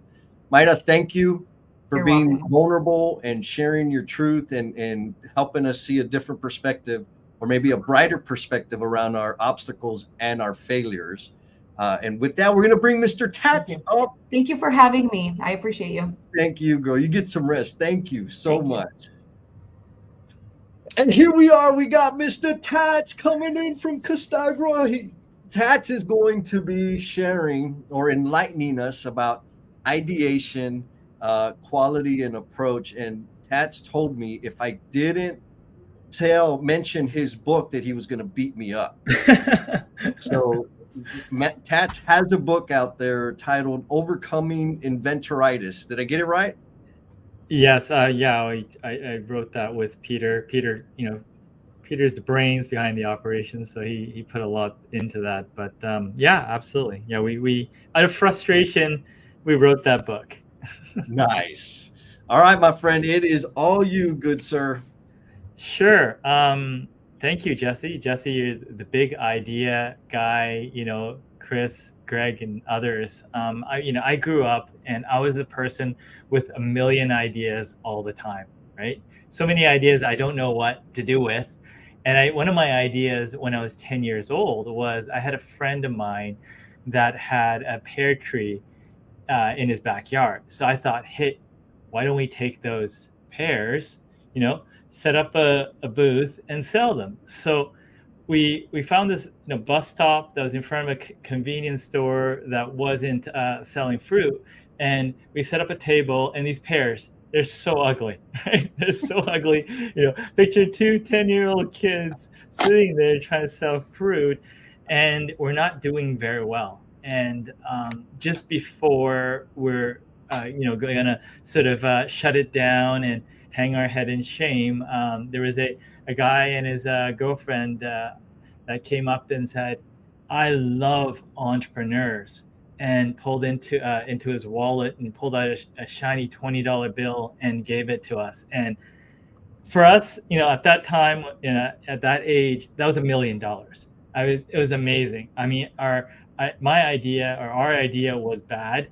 The execution wasn't great, but something positive happened. And, for me, whether you're thinking about entrepreneurship as a standalone entity, or you're taking the entrepreneurship mindset and applying it to a company, even if you have an idea that may not be great, but if you try something, right, something good can come out of it.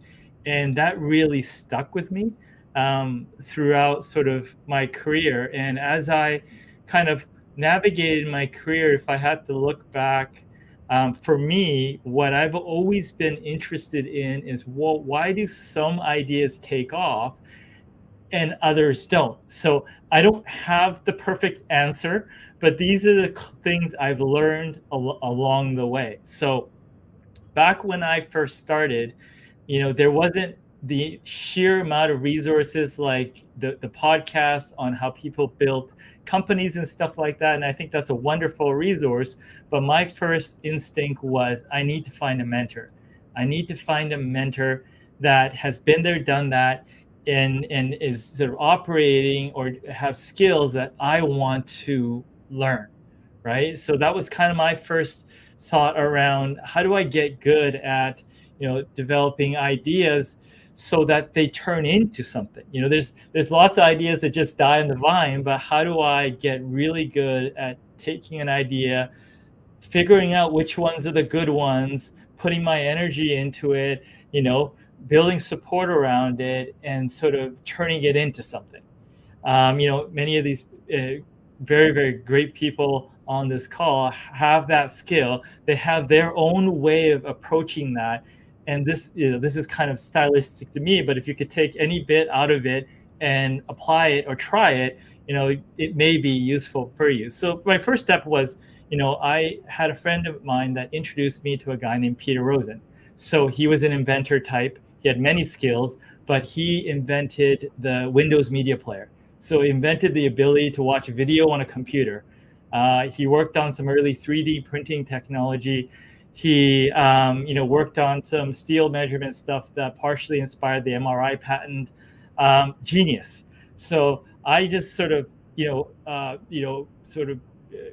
worked under him for free, just doing anything, photocopying, punching holes. I just really wanted to know how his mind worked. And basically over a period of years, we developed the relationship and, start a series of service companies around launching products, ideation. And when it first started, I was terrible. Like I didn't know what I was doing, because, getting an idea off the ground is painful. Anyone that's done it knows that it's easier to take something that's kind of halfway there and then like push it to the end. Well, at least for many people, but the people that want to, take it from the ground up, is a special type of individual. But I kind of, after a while, you start to learn things, right? Well, what ideas have a better chance of going? And I think partially is just, that whole attitude around, failure is great. Like it's not great, but the results on the other side of it is great because that's the only way you can get clarifying information on what is not working, right? So so over the course of, a decade, I was involved in about 100 of these. And I think the point when I realized what one of the major issues with when you take an idea and you want to turn into something. So you're in a company and you either want to start a company or you want to start an initiative or develop a product. And it clued in because there was one client that came in, made us sign NDAs on certain things, and then or made a big deal about trying to keep it secret. So I remember showing up at a Starbucks, and this couple comes in, looks around like who's going to steal our idea, and it has this bag.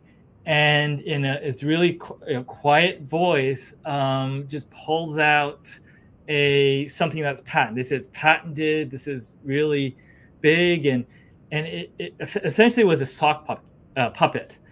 And I'm sitting there looking around, see if there's a hidden camera somewhere. And when I suddenly realized that they were serious, they spent $10,000 on a patent, and that. They weren't going to go anywhere with it. I clued in like, this is bad, right? When people go down a path, and for me, I realized fall in love with their own idea. That was a problem, right? And I know Jesse's heard me say this before. The test that I learned from someone else in the copywriting world is called the 3 a.m. test. And that's just a loose test to see if you have something as an idea. And it goes something like this. So, boom, you came up with an idea. It's so awesome. Picture yourself, it's 3 a.m. in the morning, but you just can't wait till the morning because you want to share your idea. You go to someone you think is going to be interested, a prospect's house, 3 a.m., you start banging on their door, and you go, let me in. I have a great idea. And, no one's opening the door because it's 3 a.m. and you're nuts. But you know what? You're undeterred, right? You're just, you must make this happen. So you kick down the door and you go up the stairs to the bedroom and you crack open the bedroom and you grab the prospect and you shake them and said, wake up, wake up. And then you say, your idea, blah. So there's two things. Actually, someone told me there's three things that could happen. Correct me. One is they're gonna listen to your idea and say, wow, it was so amazing. And they're gonna stay up with you the rest of the night and brainstorm and work through this because it's so exciting. It's world changing, right? The second thing is they're gonna look at you and they're gonna say, what are you doing? And then go back to sleep. And the third thing I was told is they're going to call the cops. But the point is, when you have an idea, let's be a little skeptical about the quality of the idea, right? So, and there's value in that in terms of, hey, have I thought this through? What I like to do is, have I got feedback? Have I got feedback from the right people? And those are the questions that, could help you so that you don't spend a bunch of money on something that may not pass the tests, right? So it's not to be negative about it, but just more be curious about it, right? So I mentioned about asking the right people for feedback, right? So, obviously, if I went to my mom, she would tell me my ideas are all great. And there's a book about that. It's called The Mom Test, which is, I had on my Rob Fitzpatrick, which I had on my podcast, and it's applied towards the tech space. But he kind of lays out, what type of non-leading questions, Jesse, emotional bungee jumpers, you can ask to drive the right type of insight out for individuals. So if you have an idea, right, that's sort of burning inside of you, that's a resource you can do. The other thing you can do is Ray Dalio talks about triangulation, right? Basically paying attention to the type of people that are very, very good at what they do, and then creating an advisory network around in which you can bounce ideas off, and then also pay attention to who's more right than wrong, right? Like, think of your network, like who's usually right, and what are they right on, right? So just to really sort of start to pay attention to those things. Now, the other thing to sort of consider out, because it's all about not just the idea, but your skill set, right? So if you're looking at an entrepreneurial venture, I simplify and say there's three buckets, right? So there's demand generation. So that's the marketing and the sales aspect of it. There's operations, relates to making a company sort of the customer happy and also the internal team happy. And the finance side is doing it profitably, right? So I have never met anyone that is good at all of them. But as an entrepreneur, from my perspective, you have to at least be good at one area, and you need to get to a point where you're average at the other two. You don't have to be great, because I've never met anyone that's great at all three. I've met people that are great at two. They are geniuses. That is not me. I tend to understand the demand generation stuff a little bit better, and I suffer to get acceptable at the other two. I know Greg, I heard his story, Crumpton, and spent a long time just sort of honing various areas, and I admire that discipline to do that. But I learned the hard way. I crashed and burned, and I was really forced to address that other areas, because I thought I could just outsource it. I could give it to someone else, and I don't want to think about it, outsource it. but it's hard to outsource it if you don't have a basic understanding. So from there, I think a lot of people with social media, one of the, Lance will talk about social selling, but things that sort of creeps up on you is the fact that, oh man, I can get it out to a whole bunch of people, right away, right? Let's blast it out there. And I think part of the thing is, starting in phases. And I listened to a really cool podcast, which I referred to Jesse, which is episode number 1 on Reid Hoffman, which is this platform, LinkedIn co-founders, Masters of Scale episode with Brian Chesky, the founder of Airbnb. And I really liked that episode because basically entrepreneurship can feel overwhelming to people if you let it. And basically his process that he worked out was, hey, in order to scale something, all you need to do is start by convincing one person, right? You don't need to convince your team. You don't need to convince your 1,000-person company.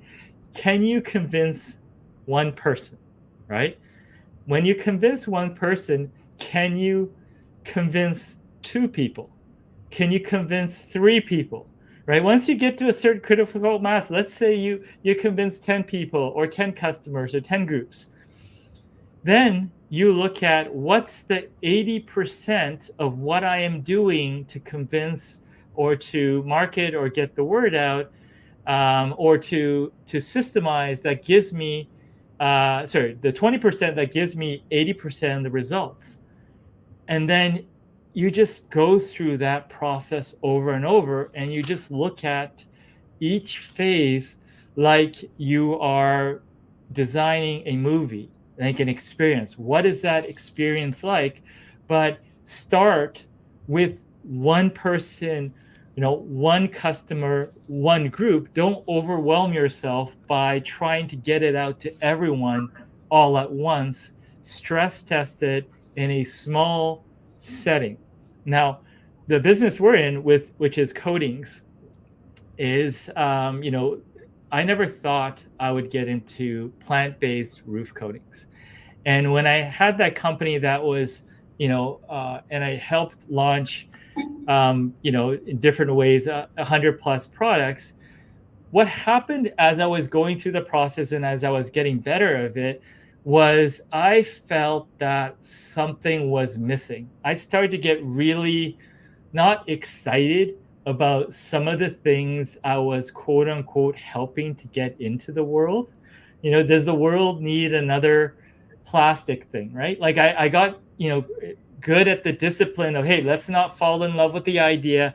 Let's be critical about the approach. Let's break it up into phases. Let's do cost-effective upfront research and insight, and do the mom test thing where we ask, non-leading questions and get very, very good at observing.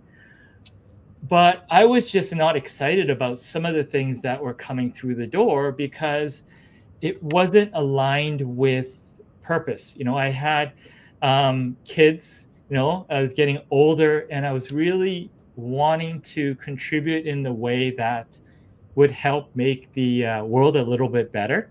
And some of the things that were coming across my desk wasn't that. And I didn't clue in overnight. It just was slowly eating away at me.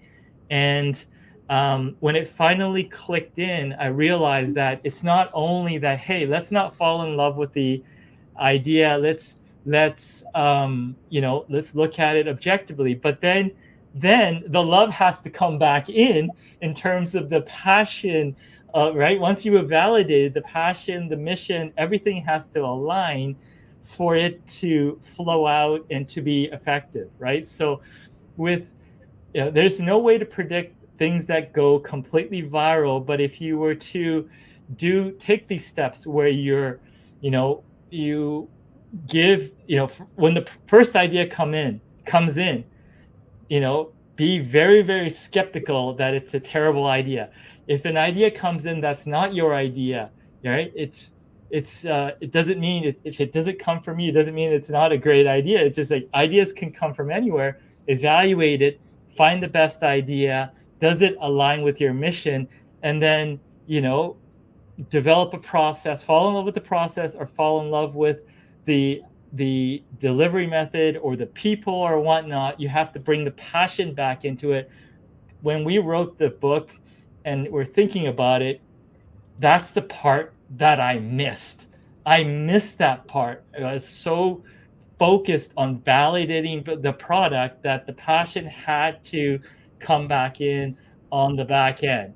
So that was the linkage that, it took me a while to understand. So I don't want to go on, Jesse, just to sort of ramble on about more of the stuff that I did, but those are, I took a bunch of face plants. I continue to take a bunch of face plants, but it's fun because I always learn something neat when I'm trying stuff and hanging around people like you.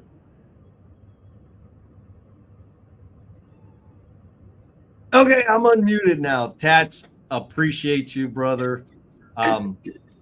Chris, thank you, my man. So I know you got to bounce. Any advice or question you have for Mr. Tats before you bounce? No, I love it. So, Tats, when we're talking about evaluating the validity of an idea, do you have like a written process that maybe you can share, or do you run through a process when you do this? Like, all right, we got to get through these 6 steps before this idea ever gets to surface. Chris, you got to buy the book. You got to buy Tats' book. Oh, is that right? Is it? Just say it's all in the book. No, I mean, I think, when we first started, one of my other mentors was trained under the pioneer of product marketing. So, Stage Gate, and there is established processes around that. But I would say the most valuable piece of that process, because you can look up Stage Gate, you can look at all these, different people developed really smart processes around this, is, it's easy for people to say it's great when there's no commitment behind it, right? So when I was starting, there wasn't as many methods to prove that, right? But now with, crowdsourcing and payments up front, trial selling is probably the most powerful thing, because it's one thing to say it's great, and then it's the next thing to say, give me some money. So if your idea, venture, technology, or anything, if you can get to a point cost effectively in which you can ask for money, that's when you know. And I think one of the things that, and I was very fortunate because, we have such a talented team, Matt Cullen, sales. When we start down the path of our coding, which Peter developed, genius, the things that we did was we went to validate our product by going to the most critical customers, the hardest to get, to see if we had enough traction. And we were able to get, and that was sales skill as well, but, the product has to hold up as well. The most critical customers, toughest ones, highest profile ones will give you the best feedback if you want to start from there. It's not always possible, but if you go with the friendliest, you might not get the best feedback. Wow, that was huge. Thanks, brother. That is huge. Son of a gun. Who else got a juicy question for Tats up here? Folks out there in the Omniverse, lurkers, take the jump, ask the question. Go ahead, Stephanie. Well, I mean, I'm interested in knowing a little bit more. I kind of Googled it when you brought it up, the podcast that you were so impressed with. I find Reid Hoffman's podcast pretty damn insightful all the way around for, the whole topic of ideation. I think for me, the biggest hurdle is what you've touched on, is that you get people that don't have an investment in it, and they make it sound as though, yep, what you're doing, oh yes, it's got lots of, it's got lots of traction. And I think you to me, you've given tips from the time you opened your mouth today. So Yeah, thank you. Thank Awesome. you. I mean, there's different approaches. I mean, one of the ones that worked really well, this is, I guess, related to Shark Tank, is Mark Cuban, when he started his first tech company. And some of these strategies are really, really simple, right? So his strategy was say yes to everything.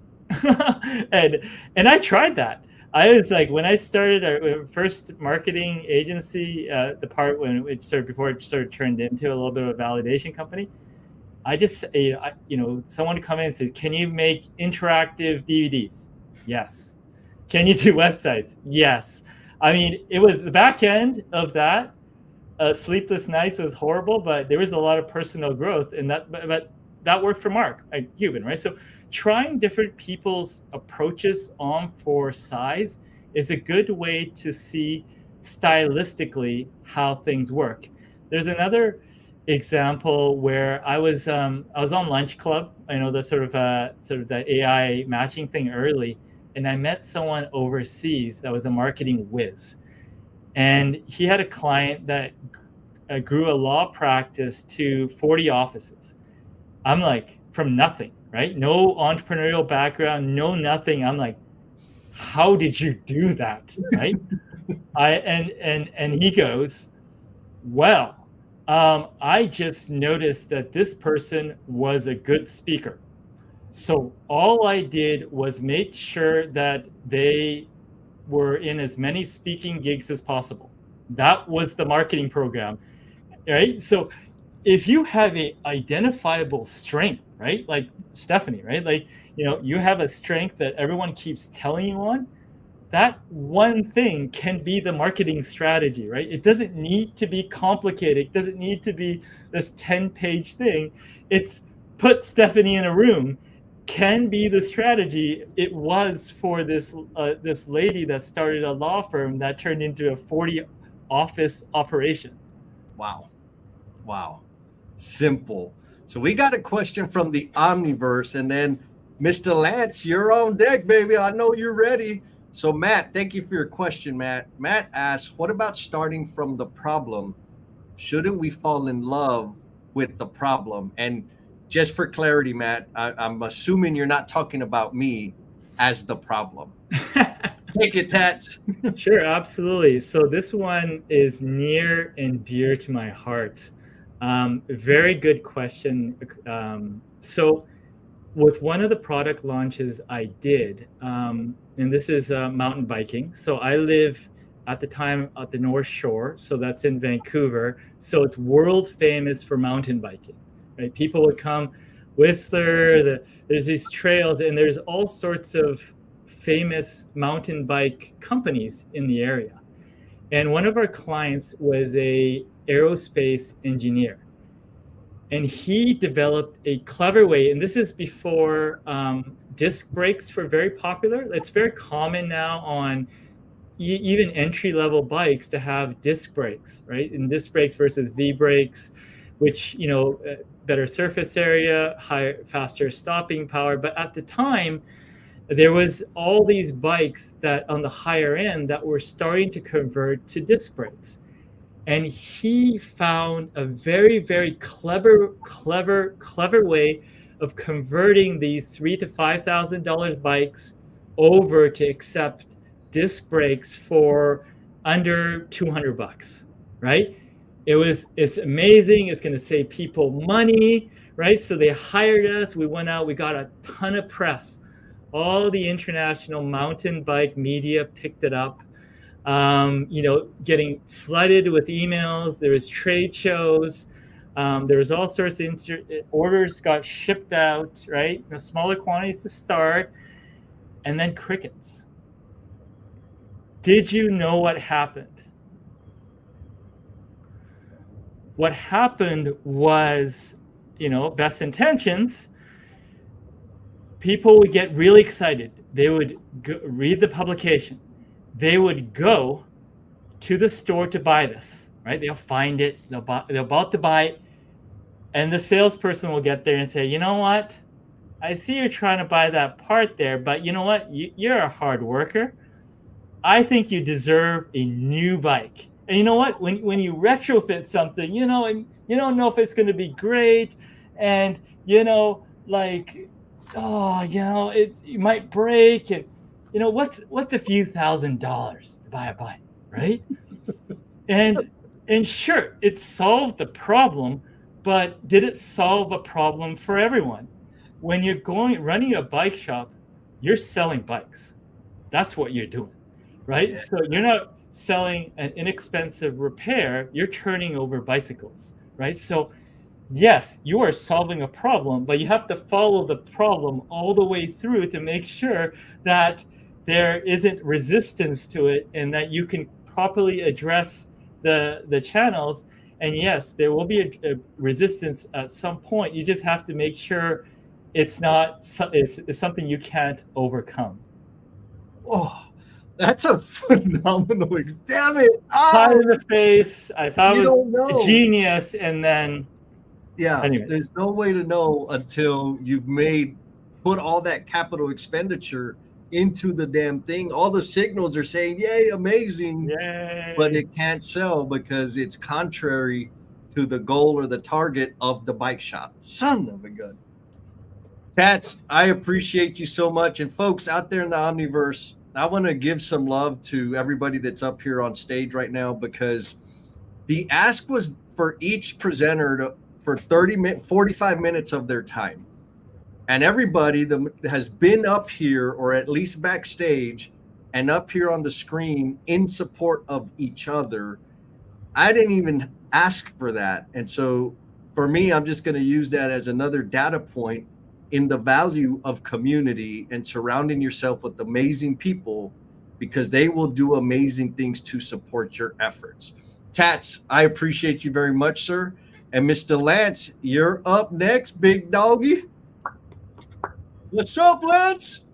What's up? I'm the only fool to use a PowerPoint so far, so now I feel like a moron. But between you and me, we can't stay on track. I love the sponsor. Shout out for 7-Eleven. Yeah, it's a new sponsor. It's the new podcast sponsor. Yeah, so I have a little bit of a presentation, but if you guys want to jump in at any time, feel free to add in or chime in. Jess, are we sharing right now? Oh, look at that. Boom. I'm also my assistant, so I have to say next slide to myself. But my name is Lance Furuyama. I manage Trade Partner HQ, and I was brought on to talk about social selling. I've built my entire business on LinkedIn, and I was naive. Like, I didn't know that people weren't actually converting impressions or relationships into money. So I guess ignorance is bliss, right? I mean, I didn't bring anybody else's shit and put it on myself. So the first thing I want to talk about is your target audience. If you're looking to connect with residential contractors or industrial contractors, you need to kind of niche down your content, at least so that it's relevant to them. It doesn't need to be absolutely specific, but you cannot be everything to everyone. I've tried it, doesn't work. And also, as soon as you connect with somebody, I'm sure we've all received this message. Thank you for the connection. Let's get on the call. I'd love to talk about how I'm going to solve your problems that I don't know yet. A lot of times I'll have people call me about my workers' comp and say, I'll save you 20%. I say, you don't even know what I'm paying. How could you make a claim like that? And for me, that's an instant, just, you're done. We're not going to do business together at that point. That's me right there. And my quote unquote social selling strategy was never a strategy. It's just things that I did that ended up working. So this is more of a reflection than an actual strategy. But the first thing I did was refine my profile. Whatever I'm working on or trying to promote or push at that time is front and center. if somebody clicks onto my profile and sees my banner, there's no question about what I'm doing. I want to be crystal clear. It's better to be clear and specific than cute and clever. Because guess what? Some of us aren't that damn clever. So let's ignore that. And then we have the next thing is comment. You know, a lot of people take their precious time to post, create videos, create content. And by supporting and actually being thoughtful about what you're saying, you know, I would say shy away from those AI generated cool posts, great video. Like at that point, just don't even do anything. You're better off. I'd rather you pretend that you didn't see it than hit me with some weak stuff like but you know, comment and be thoughtful when you're engaging with other people. And then start posting on your own. What was it, Jesse? Like 1% of construction people or something like that are posting. Yeah. I think actually Matt, the Himalayan Hoss, had shared the info with me, and I'm gonna mess it up, but it was of all the folks that are on LinkedIn that identify as their career or workspace as construction, less than 1% of them are even posting. Less than 1%. Oh, well, look at Yes. that. You guys, you just have to be better than less than 1% of the people out there. But you know, post and also reply. If somebody takes the time to leave you a comment, you know, just ignoring it is kind of that's not necessarily a slap in the face, but you know, if somebody wrote you out a very thoughtful thing and you don't even acknowledge it, guess what? They're not going to do it again. I'll tell you that much. And also DM people without an agenda. If you start a cool conversation in the comments, carry it over and take it offline.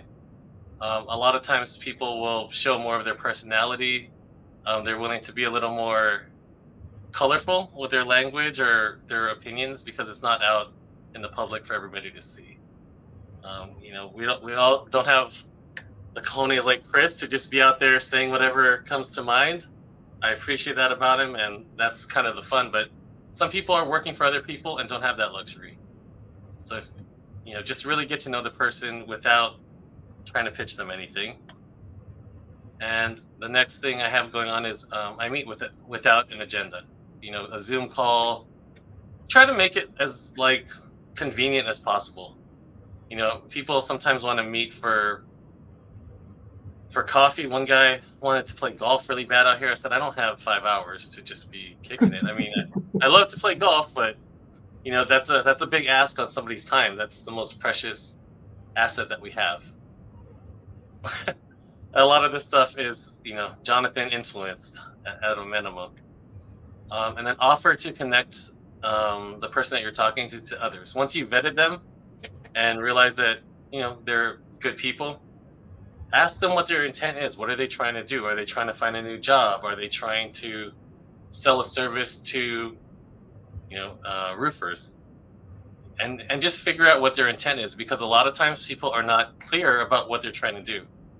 So by asking the question, you help them get clear, and you can easily see where you can offer them assistance. After you offer, see, that's why I went with two different things. You can offer to do something, but fucking follow through. Like, don't just throw it out there or leave it as a carrot. Actually do the thing that you said you were going to do, and follow up on it later. You know, a lot of times you'll make an introduction, follow up. Sometimes they'll say that they were too shy or too nervous to actually make the connection. And then I'll offer to introduce them myself. Just take it one step further. You know, a shy salesman is a hungry salesman. What did I do? So these are just some examples from my own profile. You know, my banner, right now I do a lot of co-hosting on LinkedIn live streams. So it's right there. You can't miss it. Just trying to not be cute and be direct. In my featured post, these are the things that matter the most to me right now. So it's my newsletter. Jonathan, who was just on screen, you know, did a cool, really nice post. And to me, that's more of an endorsement than me talking about how much I care about people or how good I am at what I do. And then I have a link to my website, which is just kind of an obligatory thing. And I don't know why this slide is here. I'm going to move on. In your about section, there are multiple ways to do it, but I try to talk about myself more than the business, and that's boring. So we'll move on. You can all go check it out if you want later. And what I was really trying to get to was, where I'm doing the work right now, what actually generates revenue for me. Because my idea is I'm going out casting a wide net, and if somebody's interested enough to come back and make it this far down my profile, they're more inclined to click something. So I have, my own service that I do. I'm partnering with Christopher Moss on his solar outfit down in LA. And I'm also working with Amar at Pegbo. And the way that I got this on my profile is that I treated each of these. So Trade Partner HQ is my business. And I went in and created each of these as if they were a job position. Okay. That way you don't have 47 different interests showing at one under different companies. These are just things that I'm contracted for right now. And it'll add, subtract, change as time goes on, but it's clean and it's in one section. Next slide, please. And the other thing is, ask for recommendations on LinkedIn. It's a lot of times people think you're not getting them because people aren't willing to do it. But we have, we don't have the time to really just go around writing thoughtful recommendations for everybody. But if any of you ask, it's done. Like, that's all there is to it. You ask me, it's done. But the big thing is you have to ask. When people don't know you, this is going to be your greatest source of third-party validation. So by this point, you've seen me out in the community. You've taken a look at my services. If it's of interest right now, cool. But you probably will think of one or two people that could use it. But before you want to recommend me, you want to go down and make sure that, I'm not just a 3-card Monty shucker and driver. Like, you want to make sure that what I'm saying is true. And I believe that's the end. So let's talk. Oh, baby. Well, I'm gonna hand it over to the crew up here. What questions? Y'all got any curious questions for Mr. Lance? Yeah, I do. What is it that made you land on the newsletter above all? That you, it looks to me like you really struck it hard and made a commitment coming into 2024 that was where you were going to roll. Yeah. So I was on Christmas break. I was watching YouTube on my phone and doing something else, and it went to this video about LinkedIn newsletters, and I tried to skip the video because I thought it was garbage, and I knocked it behind my couch. So the video started playing, and they talked about like revamping it and that it has great reach, and LinkedIn is really trying to push it. So that's what got me over the finish line to listening to the rest of the video. But what it really does is it pushes your content out to people that are your traditional LinkedIn user. They have less than 100 connections. It's people that they work with or have worked with, and you're their only content creator at that point. You're their only content. So it's what LinkedIn is trying to do is keep them on platform by sending your newsletter to them, getting them to log in, because they're not logging in. They're logging in once every 3-6 months. So that's where the newsletter came in. And also I was tired of writing my own posts, so I turned it into an aggregate of everybody else's content. So, Lance, I've got I guess a question / comment. When you're talking about vetting people and you're talking about knowing that they're the real deal, Mm-hmm. That for some people takes a little longer. For some people, it takes a little less. And oddly enough, I was recording a episode of our podcast today, the Straight Outta Crumpton podcast, and this topic came up because I'm reading a book right now called The Code of Culture, or Culture Code.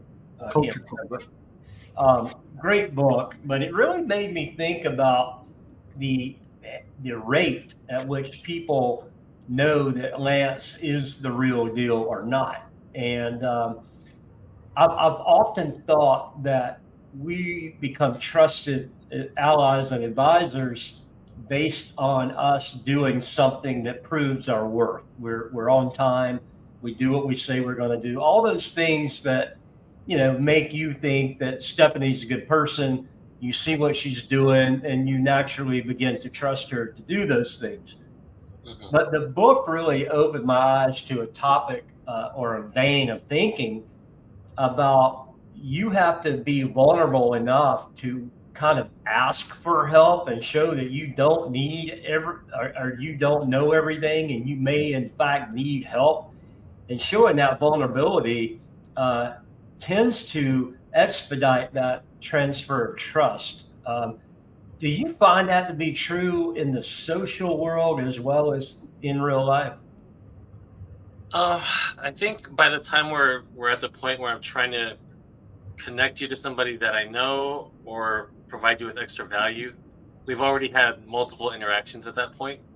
So, if we were gonna have a Zoom meeting and you showed up 10 minutes late or forgot or whatever, like, I'm taking note of that. I think that there's gonna be kind of a ceiling as to for this relationship until proven otherwise, because I'm not gonna say go talk to Tats, and Tats takes time out of his day to help you, and you can't be bothered to show up on time. Right. So those are kind of like the litmus test for me as far as my vetting process. I'm taking note of, are you showing up? Are you doing what you said you were going to do? Even if it's, hey, I'll send you an invite to the meeting. If you don't send it, I mean, it's not the end of the world for me, but I do notice these things. Same in real life. I think I'm sorry. definitely Go ahead. simple manners. Sorry for interrupting. Simple manners are the thing that get me every time. It's just it's what you teach your kid in kindergarten or whatever those cliches are, kind of thing. Those are huge telltale signs that I use as my own barometer. Agreed. Pretty accurate. Yeah. I'm going to take a stab at what I heard you bring to the table, Greg, and then I'm going to come back at you, Lance. I'm not letting you off the damn hook.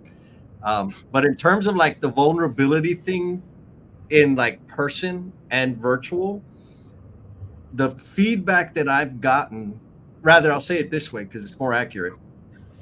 I started leaning into vulnerability, or my awareness about my vulnerability did not become apparent. It was like low level until I started connecting with people like Stephanie and everybody else on social media, because they told me, they would comment and ask, like, how are you so vulnerable? It's your vulnerability that draws me in. And I'm like, what the hell do you mean by vulnerability? Like, I don't understand this. And so in the digital space, my story, I guess my luck, I think part of what's brought us together and helps me spend time with amazing people like y'all is the vulnerability. Now, one thing I've also learned is the word vulnerability and emotional scares the hell out of people. And I think it's because we think of vulnerability in terms of, I'm going to cry on your shoulder and share all my fears and weaknesses the first time I meet you. But it's as easy as saying, I don't know, or saying, hey, Greg, I have an idea, or I'm lost, I'm stuck on something. Can you help me? Those little things are demonstrations in vulnerability. Or like Chris, that fool like flexed all kinds of credibility at the very beginning, talking about the mistakes and the errors that he's made. Myra sharing her story. Those are all acts of vulnerability. And I know for sure that like my success or my reach has expanded as a result of sharing that with people.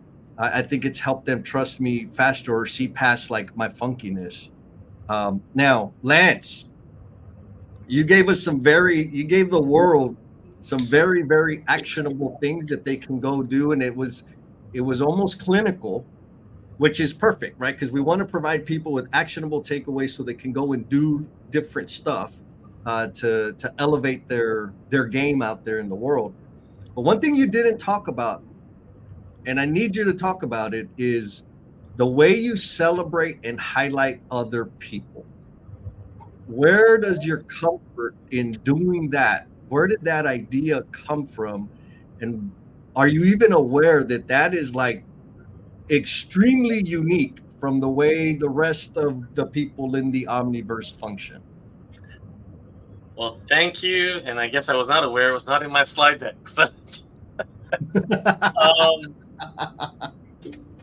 before I touch on that, I do want to clarify that social selling is not social media selling.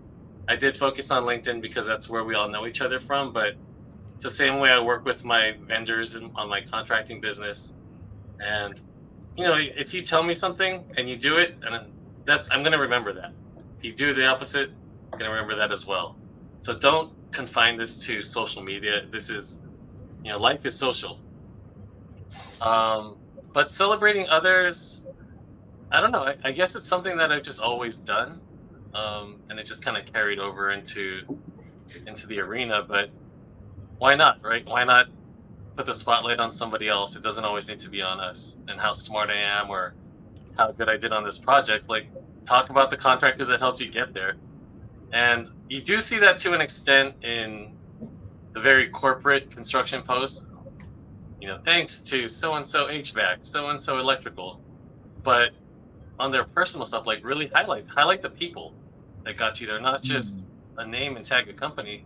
Who was the foreman? Who was the superintendent on that job? Like, give them their shine while they're here. It is a superpower you have for sure, sir, and a great teacher. Well, yeah. Thank you. Yeah, for sure.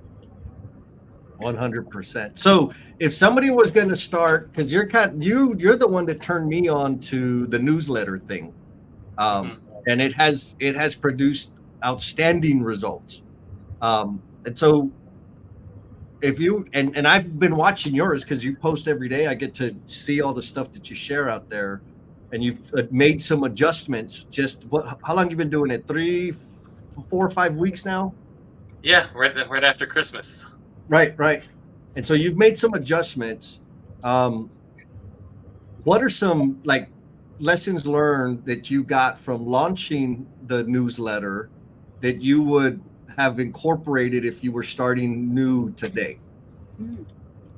Oh, that's a good question. Honestly, I don't think I would have done anything different. A lot of it came as feedback from other people. It started off with just a spotlight post and some uncategorized things that I've saved that I thought were cool. And then I started to notice a trend of, like, I save a lot of contracts posts because I freaking suck at the contracts part. So, I got some feedback from other people. They said that that's the part that they're getting the most out of, but they also want to be entertained and they want to find out more about, I use the term continuing education for one category, but it's just things to help you get better at whatever it is you're doing. But yeah, I don't think I would have changed anything. I think the journey is well underway, and I'm going to continue to change and continue to learn.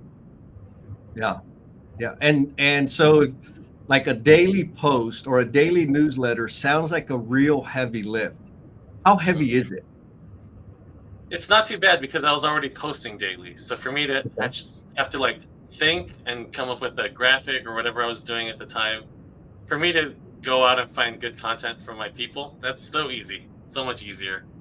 And I did all the graphics work up front. I have, a different cover for every day of the week. So all the heavy lifting happened up front. And now it's just using templates and filling in the content. So you have templates then? Yep. I have a folder of graphics, and LinkedIn newsletters does allow you to duplicate a newsletter post as a draft. So all I'm doing is going in and changing the content. Daily adjusting it. Do you use the scheduler? Oh no, I'm not that organized. Oh no, wait, no, I do. I do sometimes before the weekend, because I know I'm not going to do it on the weekend. Got it. Now, again, folks, if you're just catching on, go to Lance's profile. Tats is right here, dead center. We're brothers, so it's okay. Yes. Come on. Yeah, let me do this so I can get it right. There, I'm looking straight at Lance now. Go to Lance's profile, and like he said, it's super explicit. These are the things that he does, and it kind of drives you to help you make decisions. Now, all of those things, I'm going to be extra skeptical, Jesse, here. Like, fine, everybody can do that, but how do I know it's going to work for me in terms of like generating revenue or generating business? So the question maybe is, has it generated business, or is it just producing more people liking your stuff? Oh no, it produces business. Like I said, I was naive to the fact that people were not doing business, and I kind of came in operating. I wasn't there to like build likes or build a following or anything like that. I was pretty early on. I was here to do business, so I've kind of carried it. But I think having clarity to your offering helps.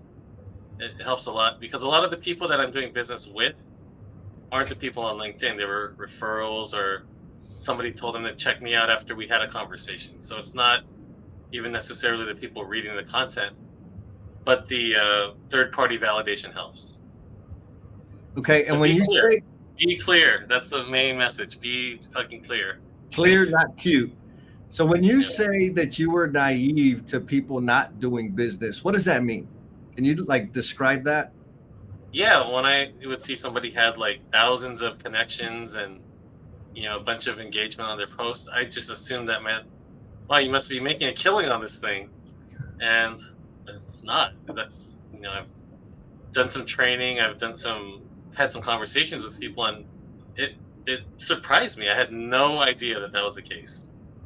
Meaning they had a lot of followers, a lot of engagement, a lot of all the vanity metrics, but they weren't produced. Those interactions weren't producing revenue for the business.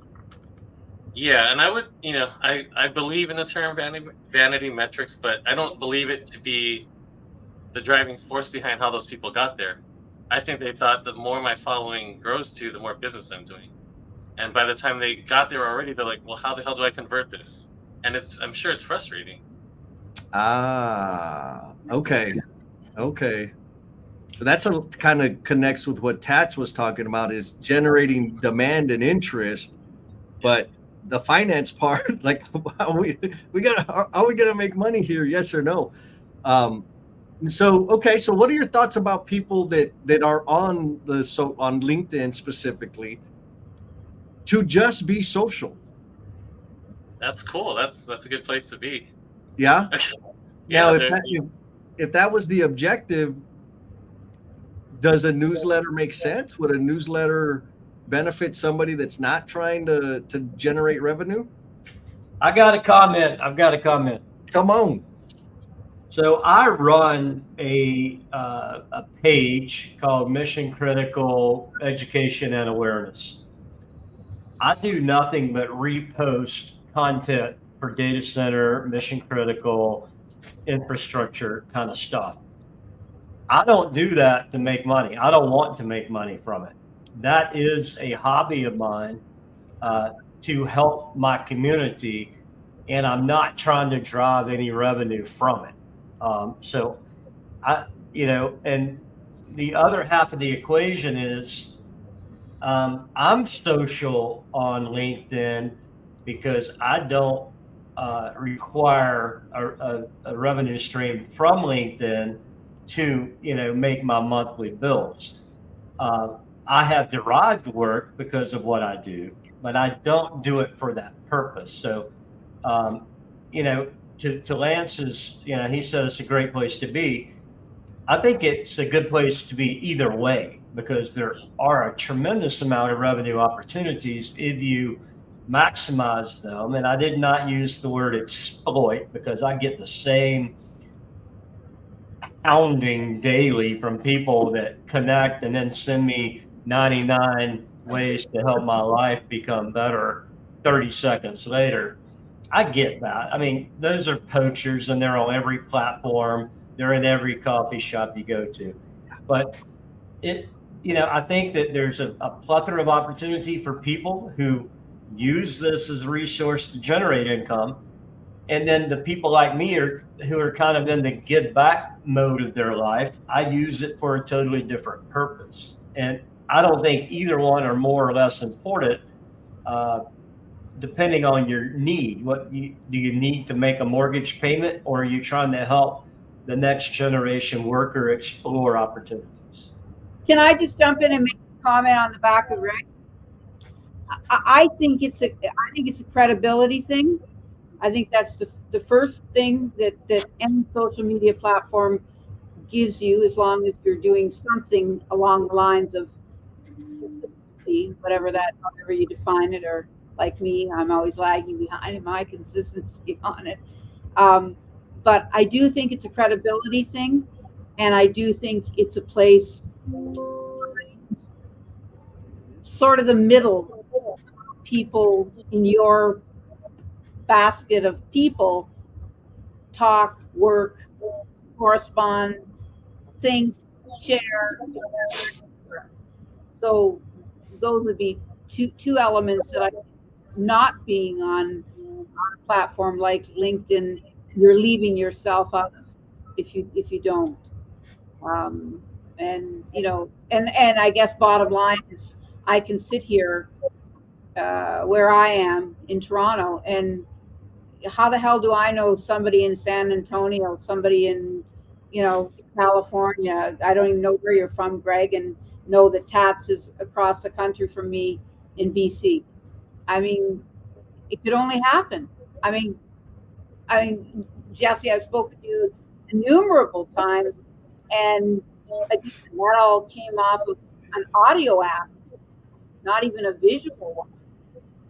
So it's pretty miraculous, the kind of trust that you can build. Absolutely. If you work at it, and work's never done. Yes. Well, and with that, Lance, thank you, my brother. Well done, my friend. And perfect segue. Miss Stephanie is up. Stephanie is up, and she's holding Miss the Stephanie. handle here for technology and automation. And I have to say, people that started talking today were inspiring to me. I had sort of a stick up your what way of presenting my little story, and then I thought, well, hell's bells, I always leave myself out of the equation, mostly because I am not a natural emotional bungee jumper, as Jesse knows. I just loathe the spring.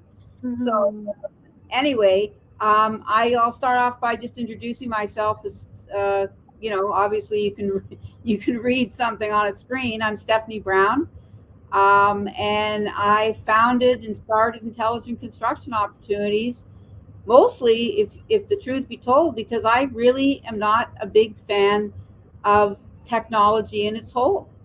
I find that technology creators get very caught up in two things: the money and the making of technology, but they so often forget who they're making the technology for, and who's actually going to pick it up and use it. And it doesn't matter whether it's Adobe Digital, or whether it's Procore, or some other element of construction technology. It's all sort of a mixed bag of good, bad, and indifferent experience. So what I've learned, certainly being on social media, and again getting to know more and more what bugs people, not just about construction, but in relation to construction technology, and some of the real hardships that we endure in construction, and in people particularly that work on the site, has really given me a certain empathy all the more for it. So I started Intelligent Construction Opportunities because I was quite frankly sick and tired of seeing construction technology makers sort of, as I say, square peg round hole the experience for the construction professional. And Jesse, very early on in our discussion, said, Steph, if it has more than 3 clicks, I'm out. I'm not using it. I don't want to see it. I don't want to touch it. I'm not doing anything with it. So that leads me to sort of what I focused on today, which is the imperative that we focus on elevating the skills of our workforce using construction technology. So imagine a workforce that is not just familiar with the latest technologies, but they're also proficient and confident in using those applications. So if you'll allow me, Jesse, I've got some slides here. I did a little digging around, and this is legit coming from, a study that Deloitte did, and you can love or hate consultants, but that's the business they're in, and that's what they do, is dig up these kinds of things. But these are real facts, barriers to digital technology adoption, particularly in construction. And it doesn't take very long to sort of, ascertain, what the problems are. We have a lack of digital skills among the employees using them. I go on Reddit and different places to really see the bitching and the binding that goes on. And there's so little training that comes with any of this. And then you dump that on top of the guy that's already 3 weeks behind in his schedule because, the drywall didn't come in, or, the whatever the job was before them, they lost, the foreman, so now they're behind, and whatever it is, it's banged up the schedule. And then you throw a new app at them and you say, oh, by the way, while you're finishing that drywall, can you get these inputs into this app for me, please, and get it here? Hence, 44% sits at the top. But anyway, I don't want it to be all a sad story today. So the question is, why do we have this gap, and how are we going to overcome the gap between the actual technology need and the use? And there is really good reason to believe that a lot of technology has been refined enough. It is helping jobs to finish on time. It is being able to help you schedule on the fly. There are enough really good applications out there that, I would say perfunctorily are doing their job right now. But the question is, how are we going to encourage construction people to actually want to do this, including all the other shit they have to deal with day in and day out? So we have to, and I mean people like myself at Intelligent Construction Opportunities, have to help construction people on the job, in the back office, to have a mindset of learning. And we have to bake it right into what they're doing every day. So entrepreneurs in construction, they have to embrace a mindset that thrives on innovation and adaptability. They can't be afraid that technology or parts of AI are going to change their jobs entirely. They will affect them. But we also have to remember, if you look back at any point in history, and that goes back to, it always makes me think of Henry Ford and starting out by building the Model A, and by the time he got to the Model T, that was the car that he was able to scale and turn into a family vehicle. But a lot of people don't know that, stops, there weren't stop signs, there weren't street lights when he created the Model T. There were literally people that were paid to hold a red flag and run ahead of cars to stop them when they got to the middle of the street, so that there weren't, I suppose, as many car crashes as there most likely were. So innovation has always been with us, and we have to be able to help, and I'm talking about people like myself and technology vendors, to help construction professionals much more than we have been. It's not enough to hand people videos and links and say, read this document. Oh, you don't know what's going on? Oh, that didn't work for you? Don't worry. Just make sure you go to the help part of the app that you downloaded and do some reading. That is not going to fly.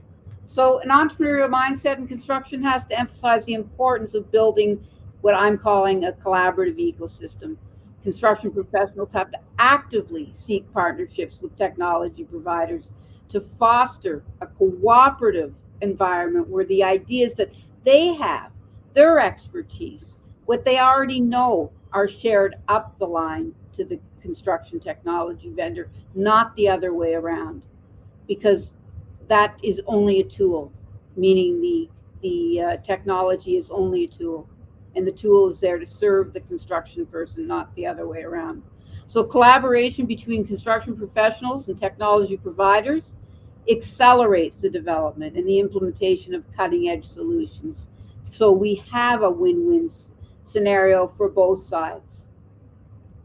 And then we want them to have an agile problem solving. Well, I mean, that's like, to me, that's almost an insulting statement, because construction people in and of themselves, they have to be agile all the time. There's nothing that they do day in and day out that doesn't have to mean they have to flex and change and adapt. They're doing it every day anyway. The only thing that's missing is, too often in technology, it's not considered a part of their daily workflow. So how are we going to bridge the gap? Training, ability to make that training a part of the day-to-day culture. The same way that there's a toolbox talk for safety, we have to start baking training and construction technology in the day in, day out experience of any construction professional or any construction professional's project. And that's the way it's going to be done. Because I'll tell you one thing, ever since I met you and Adam and Jen and Felipe, I've really, as I said at the beginning, I have really developed an empathy. But I come from a family of construction workers. My grandfather, both sides, one on the steel, but particularly in construction, started one of the largest sewer and water main construction company here in Toronto, and is responsible for the original sewers and water mains that run under the city and other parts of Canada, and was prosperous enough to be charitable enough to start his own orphanage and so on and so forth, that he had been knighted by the Pope. That was how well he did financially for the construction that he did. So I have a firsthand reason to care, but I also am old enough to realize that this is all infrastructure. We all depend on this. And construction professionals are the first ones to bring that infrastructure to us all, that I think too often we segment and think, oh, construction professional, whatever other job experience you could have. But to me, they are literally the backbone of society, construction professionals. They just are. And I'm not somebody that is, so great with my hands to build something, but it's one of the skills I envy more than anything, is people being able to do that for themselves, fix the lamp, redo a floor, install a cabinet. I mean, that stuff, I just think it's miraculous to me. And technology is only there to aid it, as it should be, even the greatest of technology. And so that's what I have to say about automation. We just have to help people in the same way that they're trained on the construction vehicles that they run, on the machines that they use. It's no different. Technology is just a piece of a component for that. Stephanie, I'm so glad you said that your grandfather had been knighted by the Pope, because now we have a new goal for Jesse. That's a big one. I don't want to hear anything about anything else until you get that anointment, Jesse. That's like for real. That is just mind-boggling.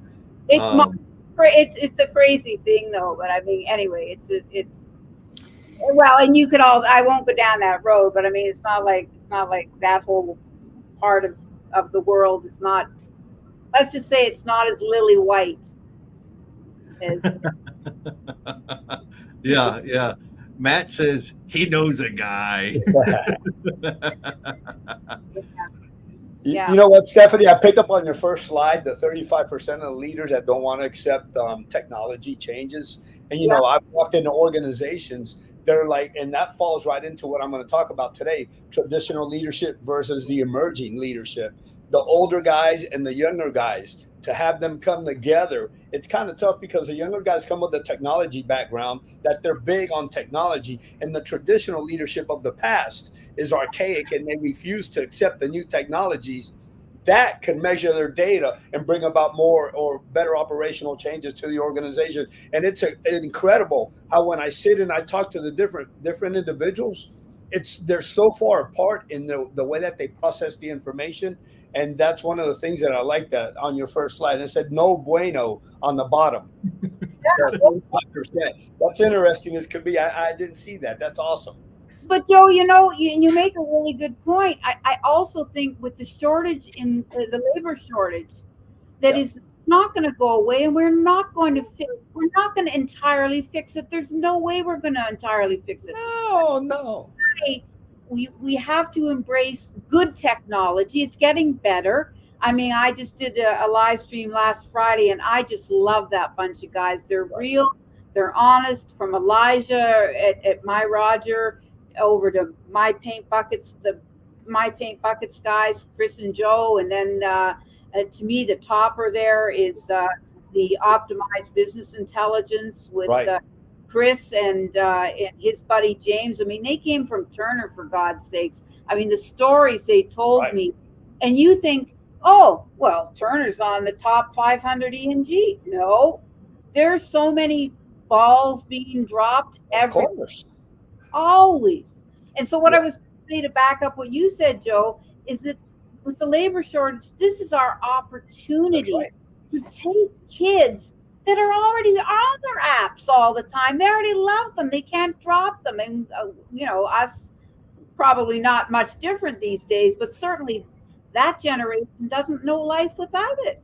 Exactly. And that's one of the things that I try to tell both ends. I said, look, emerging leaders can learn a lot from traditional leadership. Their styles were not from that of technology, and their styles were learned behaviors that they learned through their mentors over time. You guys are coming out of college and you're getting it from technology.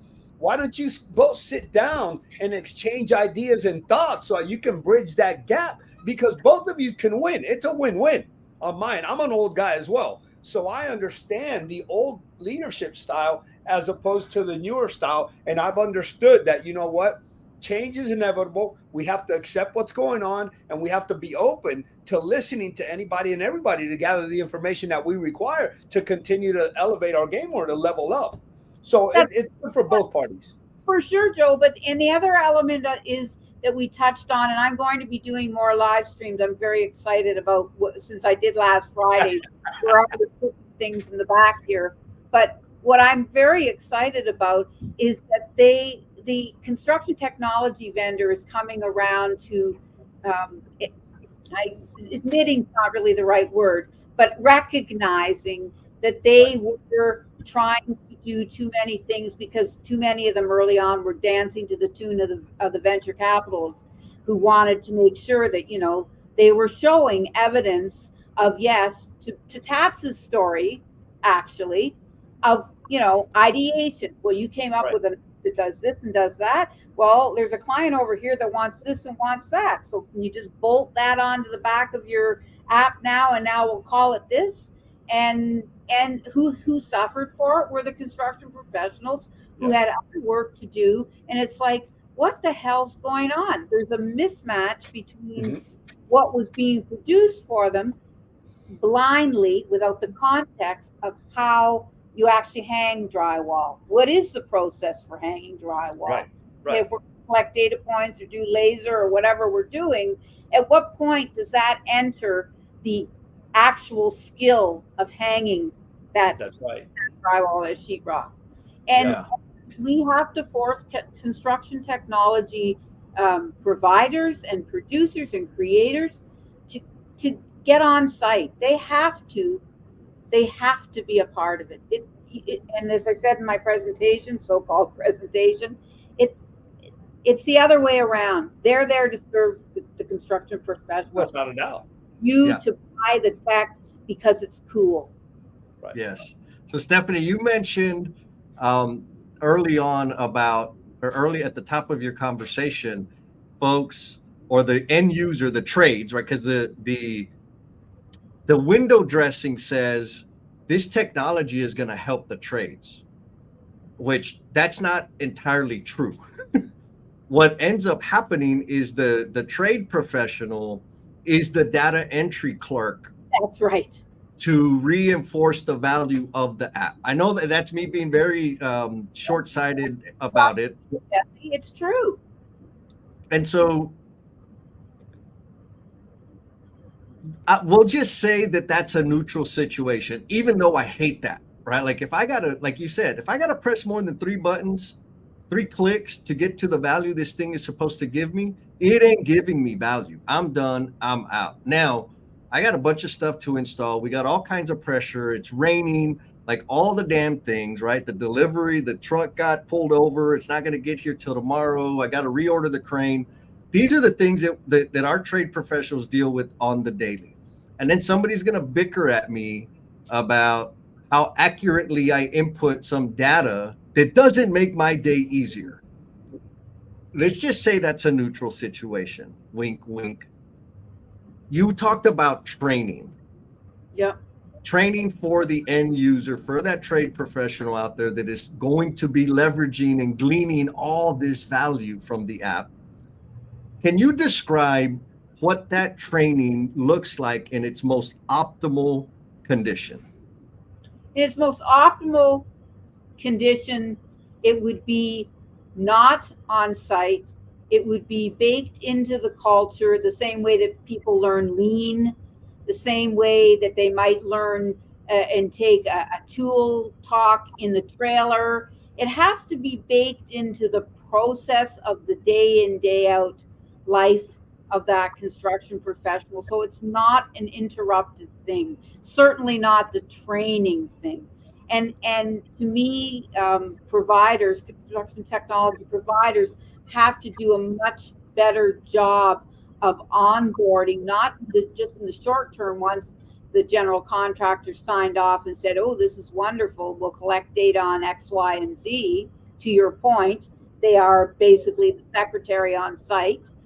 But there has to be ways that you are training them so that they are understanding that now we're on schedule more. I'm not talking about, I really am not a fan of these perks where, you know, if you use the app, you'll get a coffee card, name the state, name the location, but where it's actually baked in to them understanding the efficiencies that it's driving for the overall good of the project, so that obviously the project will finish on time. You guys can go and get another job and get more money in your bank account. I'm talking about the realities of it.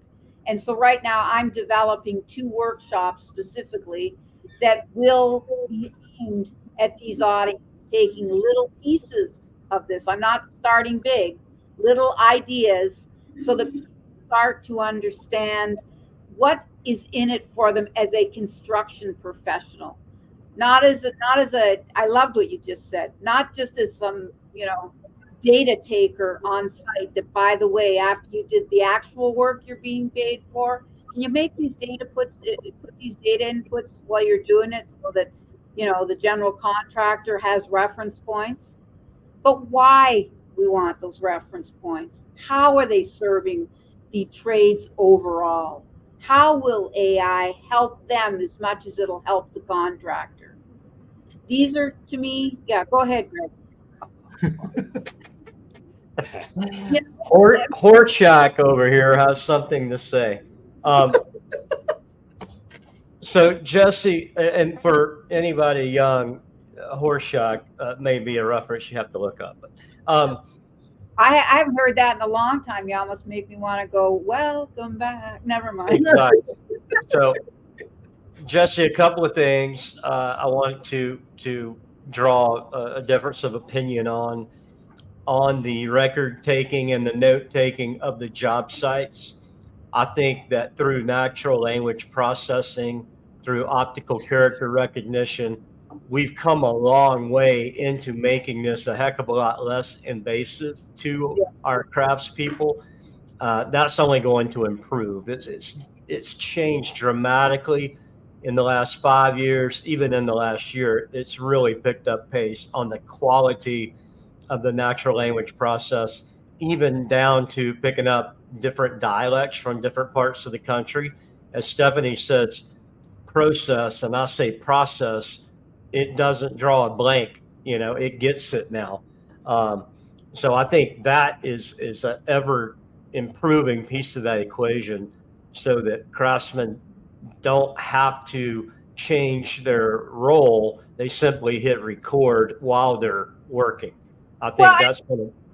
Yes, Greg, but there's even more advancements. I mean, there is one technology company that I'm in touch with, behind the scenes, and they are basically putting an Alexa. They're building an Alexa for the tradespeople, so that they can just talk right into the BIM model. So if there's, hanging their ass out to dry, on a floor that just has some concrete poured, but that's about all that's supporting them, they will be able to go to their phone or their watch, and they'll be able to say, because they'll have the API connecting it to this BIM model and this version of Alexa. It's actually called Wendy, but anyway, they'll be able to call Wendy, and they'll be able to say, I'm here now, and I'm on the 4th floor of such and such a job, and here's the credentials, and I need X, Y, and Z from the BIM model.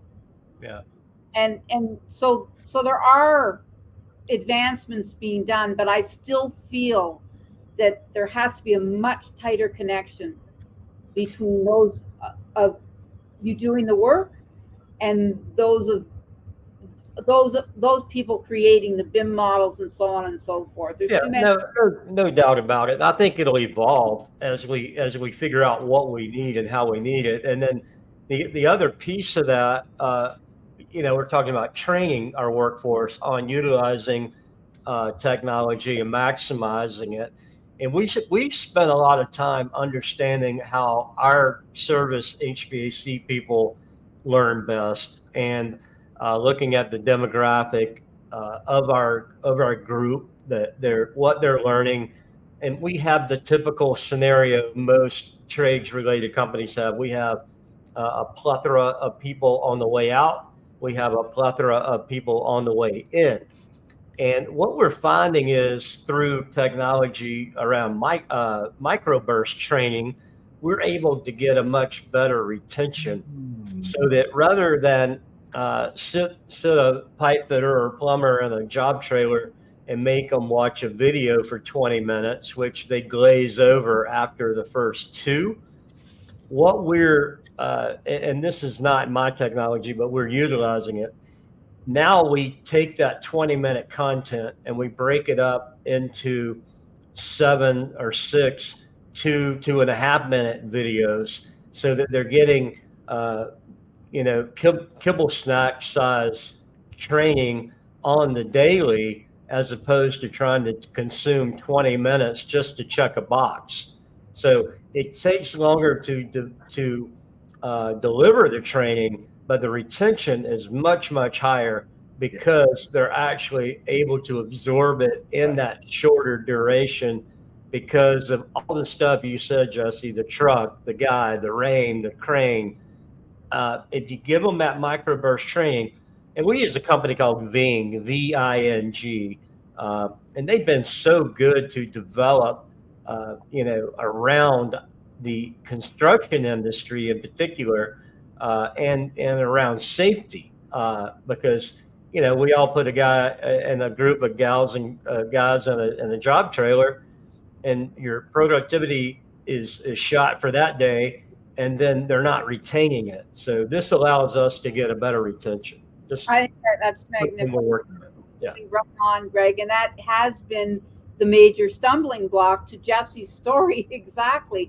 They don't have time to add one more thing in the day that doesn't directly help them get the job done. Yeah. Amazing. I I agree with totally, what Greg said. There's several studies out there that the shorter burst will have a much higher retention rate. I've done it myself, and I can definitely hone in on a topic when I get the little shorter burst, because for me, it's all about getting the value added information that I want, relaxing, and going at it again. Over time, if you don't develop that system, you'll just get burnt out and your mind won't accept any more information. That's just human nature. yeah. And it gives you the opportunity to like practice it, go Reflect. do the Exactly. thing. That solidifies the learning. Right. It's Stephanie, that retention. you're amazing. Thank you for hanging with me and supporting me for as long as you have, sister. We're going to go ahead and transition to Mr. Greg Crumpton, straight out of Crumpton, coming up. Mr. Greg is going to share with us a journey, and I think it's an intimate, personal journey. Greg, it's all yours, my friend. Well, it is intimate and it is personal. Stephanie, great job. I wanted to not let that go. You do some really valuable stuff that we can all learn from. So thanks for continuing to grind on it. So Jesse, when we were developing, today and what we were wanting to talk about, I really thought about the best way to talk about how to exit your company after you start a company. And, I ran through this in my head a bunch of different ways and talked to some people. And I think that what I want this to be a little bit interactive, maybe you and me, and just kind of chat through it, because it does come across better to me in a conversational way. And I want to go back to 3 o'clock today when this thing started, 4 o'clock East, 3 o'clock Central. The cast of people that you brought and assembled for this event today thus far have, I hope I don't let everybody down, but thus far have been great.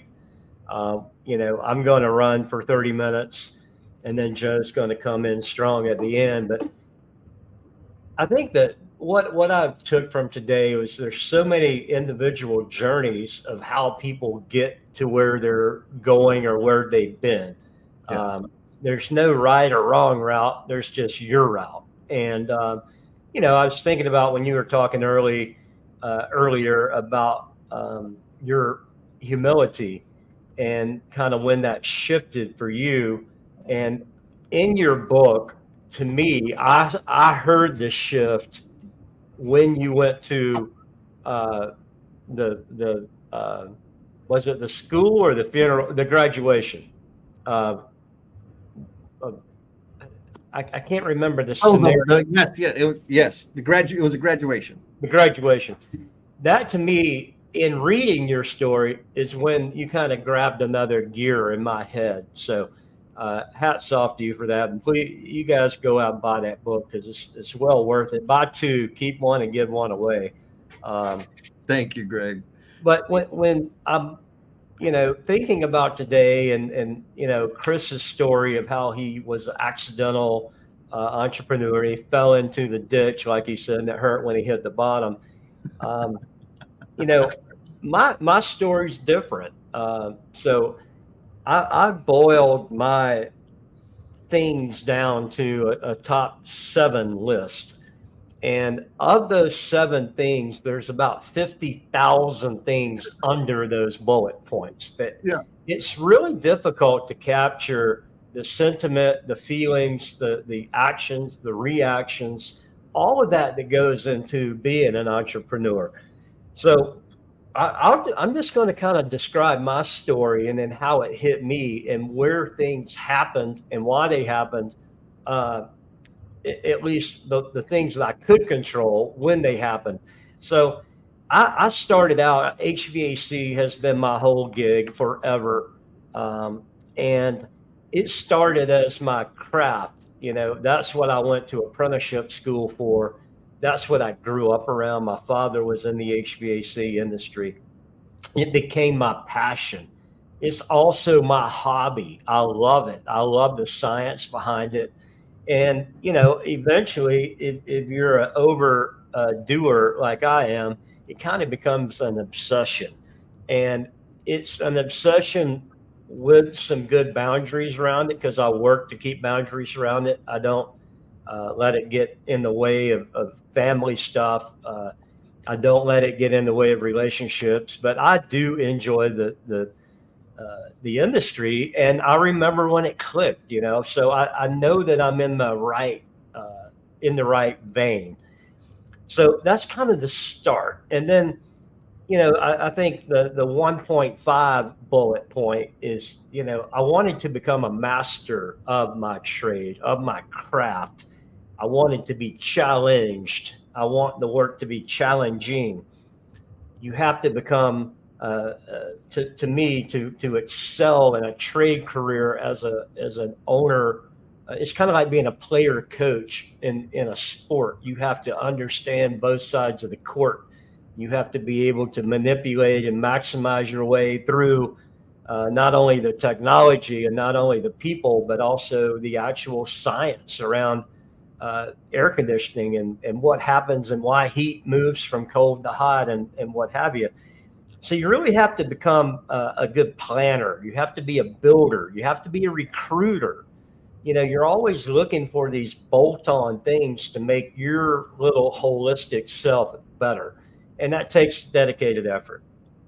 So as I'm going through this process, through going to trade school, going to community college at night, learning enough to not get a degree, but learning for the sake of learning to better my route, because I didn't have a desire for a degree, but I had a desire to learn certain things about certain things. So I would just get enough school in, accounting to understand how to read a P&L, how to read a balance sheet, how to do basic accounting, as an example.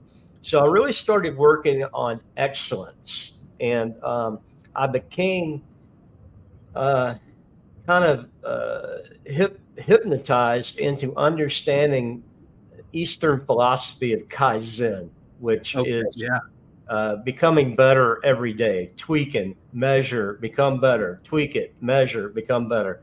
So even down to the fact of having tattoos that say that, because I really do try to live that way, whether it be with my wife and my home of, if I could be less of a jerk today, then I'm getting better at being a better husband. So I said after 38 years, I'm still practicing that. So, and I am. But I started, having this working towards excellence mindset. I didn't say excellent, because that to me is a finished product, but excellence, which to me is a verb. You're working towards something. And, excellence can be anything. It can be the next meeting that you're a part of. It can be the next email that you're crafting. It can be, for Lance, it could be the next posting. Excellence in what you're doing next. It doesn't have to be a big thing, but it just has to be on your frontal lobe, to me, so that you're always thinking about quality and delivering good stuff, whether that's a feeling, a compliment, content, or a job. So, so here I am rolling as a relatively youngster. I'm starting to get these things built, and they're rough and they're raw and they're fresh, and I'm young and I'm trying to figure all this out, and I'm not old enough to really think yet, because I'm a 28-year-old male and I don't know how to think yet. So but I'm learning all this stuff. So I start dreaming, I'm like, well, I know that I can do air conditioning service, maintenance, repair, and installation. I know I can now do that in a digital environment, in a data center, in a hospital. I can do regular air conditioning too, but I love the specific nature and the SWAT mentality, SWAT team type mentality, the tactical version of what I'm doing. So I started to dream, what can I do with this? And so I started thinking, why the heck can I not start my own business? My dad was in the business, talked to him about it. So he and I concoct this plan, when I get a little more seasoning he and we'll start our own business, because we both really enjoy the business. So we're rocking along with that. And then, unscripted crap happens in life. You've got this plan. And this is why I write in pencil. I use a leaded pencil because things change very often. And if you notice, I have a little bit of lead and I've got a big old eraser. I love that.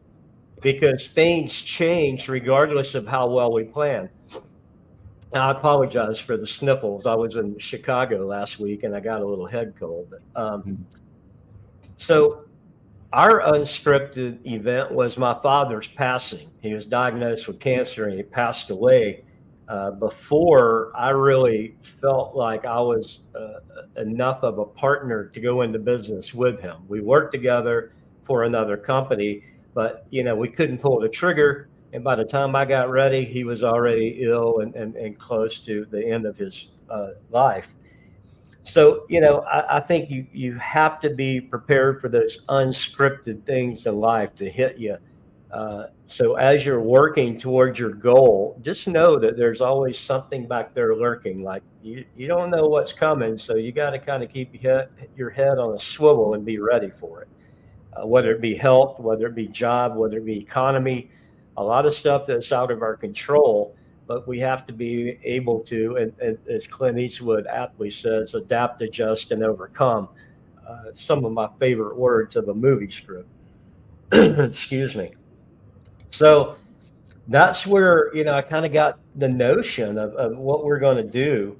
And so my dad passes, we moved to Charlotte. I worked for the contractor, same contractor, different office, and realized I've got to do what I've got to do, which is start my own company because I've got the bug, man. I can't not do it, It was burning in, like you just had. It was. And, we would sit at the dinner table and my wife and I'm like, I don't want to be 50 years old wondering what if, like, what if I would have took the chance? What if we had went ahead and made the ultimate jump and did it? I don't want to be that person. I want to know that it was successful or that I was not ready and it failed, but at least I'll have that definitely a binary decision, not somewhere in between. So we jumped and we did it. 1999, started the company. And I want to say I wasn't smarter than I should have been for my age at the time, but we started with the end in mind. Like, what do we want to build? We're not just going to hang a shingle and hope people call us. We're going to build a company. We're going to decide who we want to work for, and we're going to pursue those customers. We're not going to walk around here and beg for work because I knew having been in the Charlotte market for over a year, there was an opportunity for a really highly tuned, well-oiled, customer service-driven company to do well in the HVAC arena. Because I worked for one that wasn't delivering that and didn't really have a lot of energy to become that. So we started that. And I want to tell you, we started with the people first mentality. You hear that all the time, but when I left the old company, one of my senior field technicians basically said, "Hey, I'm not going to stay here if you're not going to be here. So I'm going with you," basically. And I said, rather quietly to myself, "Yes, but I have no work for you," so so we had to kind of change plans a little bit, but we always led with people first. We wanted to have good people. We wanted to serve good people. And, we wanted to be good citizens of our environment, of our community, and of the industry. So always wanted to keep that people first mentality. Where did that specific interest come from, Greg? Because I feel like people get there after the fact, and it sounds like you started off with this people first focus. Jesse, both my parents were in the service industry. My mom was an RN, Okay. a pediatric RN, my dad was in the HVAC industry, so service for us was important. We had a work ethic around the house. You know, there was no sofa surfing going on at the Crumpton residence. So we worked from an early age in a healthy way, not in a slave way. So I think we had the natural inkling to get out and work. And you know, I think that I'm a servant minded person. I want to do for others, and I was reminded of that not too long ago. A good friend of mine, he just retired. He reminded me of something that I did when I was super young in the industry. He and I were working together at a TV station in the Atlanta market, doing maintenance or repair of some variety. And he reminded, I remember this happening after he reminded me, but I went up to our contact there, and his name was Gene. It doesn't matter what his name was, but I said, Gene, Jeff and I are going to leave the site. We're going to go to grab some lunch. We'll be back in 30, 40 minutes. And I said to him, can we get you something while we're out? And Jeff reminded me, Jeff's my buddy who just retired. He reminded me of that. And he's kind of used that as he's trained apprentices over the years. He ran a big service company. I've tried to keep that mentality, but it was funny because he reminded me of it. And he said, what were you thinking at the time? I said, I don't know what I was thinking at the time. But after he said no, I remember saying to myself, thank God, because I don't have any money. But I do remember, I guess I would have got creative had he wanted a sandwich. But, you know, I don't know. It's just been innate for me to do that. Luckily. Yes. Amazing. So, you know, I'm trying to time my story here where we're getting some funny stuff in and watching the clock as well. But, you know, so we always started with our business with the customer first mentality, employee first mentality, because I think they go hand in hand. But also figured out when I've got to do this, because I've been through, you know, a little bit of trial by fire at the other company. I wasn't that young when I started my company. I was 33. I wanted to keep my wits about me as I ran the business, because right after we started the business, guess what happened? 2 airplanes hit the World Trade Center and the economy stopped. Yeah. And I'm like, oh, this is really good timing to start a business. But those are the unpredictable, unscripted things that you can't control, but you have to be flexible and nimble. And part of that for us before starting the company was having adequate capital stashed so that we could live through those kind of little moments that you can't predict, but you know are inevitable. So we always wanted to kind of keep our wits about us as a company, as a couple, because my wife and I worked together in the company, and because we had no idea what was coming our way. So always, you know, trying to start clean, keeping yourself clean, just having a do-good spirit, for lack of a better word. So we really tried to work on that. So as we went along, and you know, we started picking up speed, and one thing that we have worked on from day one was our finances, because as an entrepreneur, money is always a thing. It can be a good thing, it can be a bad thing, or for most of us, it can be a lack of thing. So we've always wanted to work hard on our finances, which is why I went to school at night to learn general accounting, GAAP practices, general accounting, generally accepted accounting principles. So I wanted to learn how to at least get started in business financially so that I could keep the company going. And I forgot Chris's dad told him the point of being in business is to remain in business. And that was sage advice, because, you know, so many companies fail in the first 6 months or the first year or the first 5 years. And, you know, we ran our company for 15 years. We were never in debt. We had a low turnover. We had quality people inside and outside the company. But a lot of that was through financial discipline and really trying to work on taking care of the business and not having to live paycheck to paycheck, so to speak, as a business. So that's important to do it as you're thinking about growing a business or as you grow a business. To me, is take care of your money, because you're going to learn things like DSO, term I'd never heard before, days sale outstanding. So how basically your receivables, how old is your money laying out there uncollected? It's you've got to collect for what you invoice for.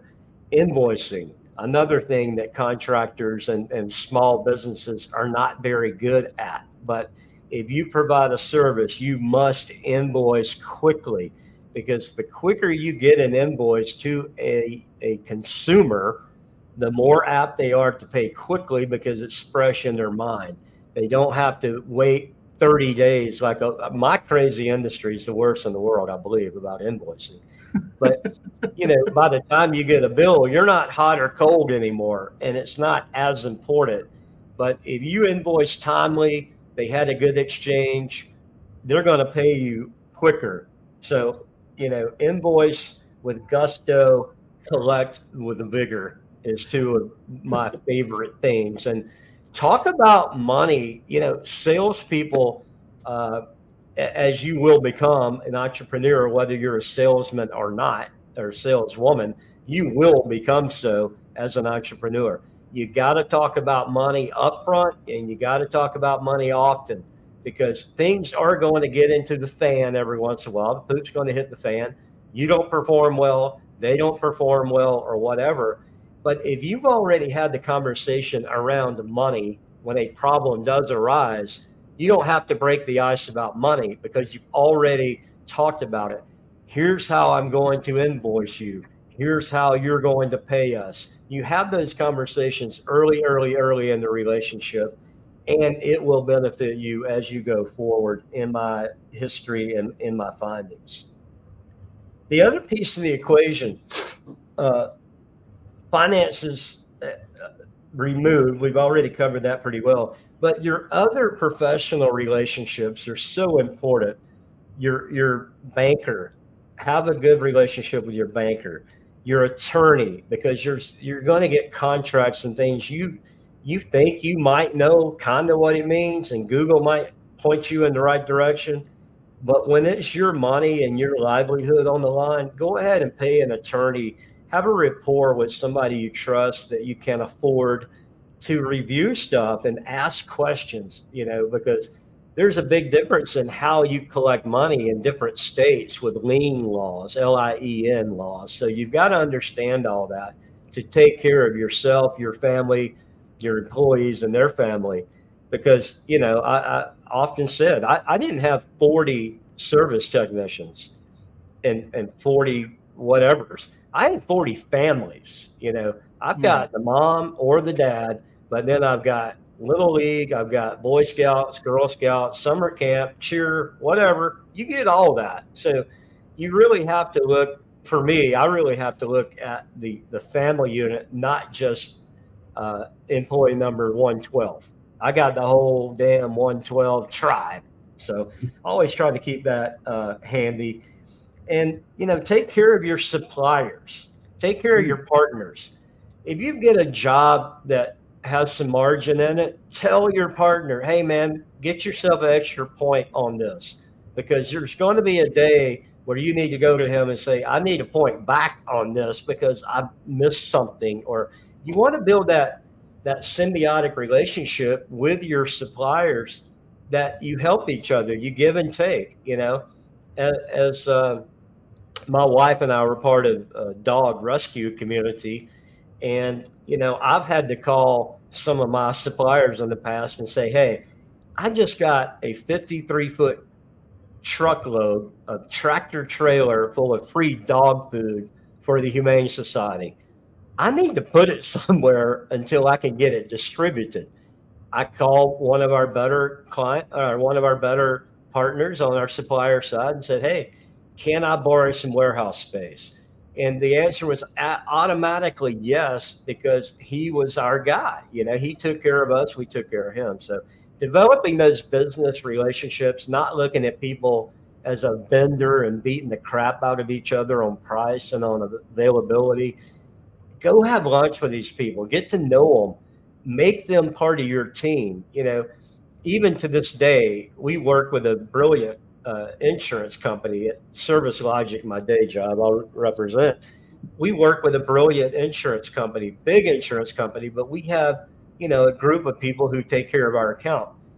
When I have a safety meeting where I invite all of our safety people from around the country to come together to train, they come with us. They're part of our group. We don't view them as a partner or a vendor. They are us. Because if we're not telling them our dirty laundry, they don't know how to help us best. And you've got to be transparent when you're talking about your professional relationships, whether it's your attorney, whether it's your CPA. You've got to have those intimate conversations. And you can only do that, in my opinion, in a one-on-one scenario.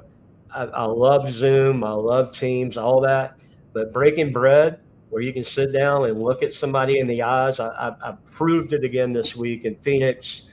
We sat with a customer who had a issue, and at the end of the day, we solved the issue, but the guy was able to look at us and say, thanks for coming out here to solve this instead of trying to do this remotely. So it matters.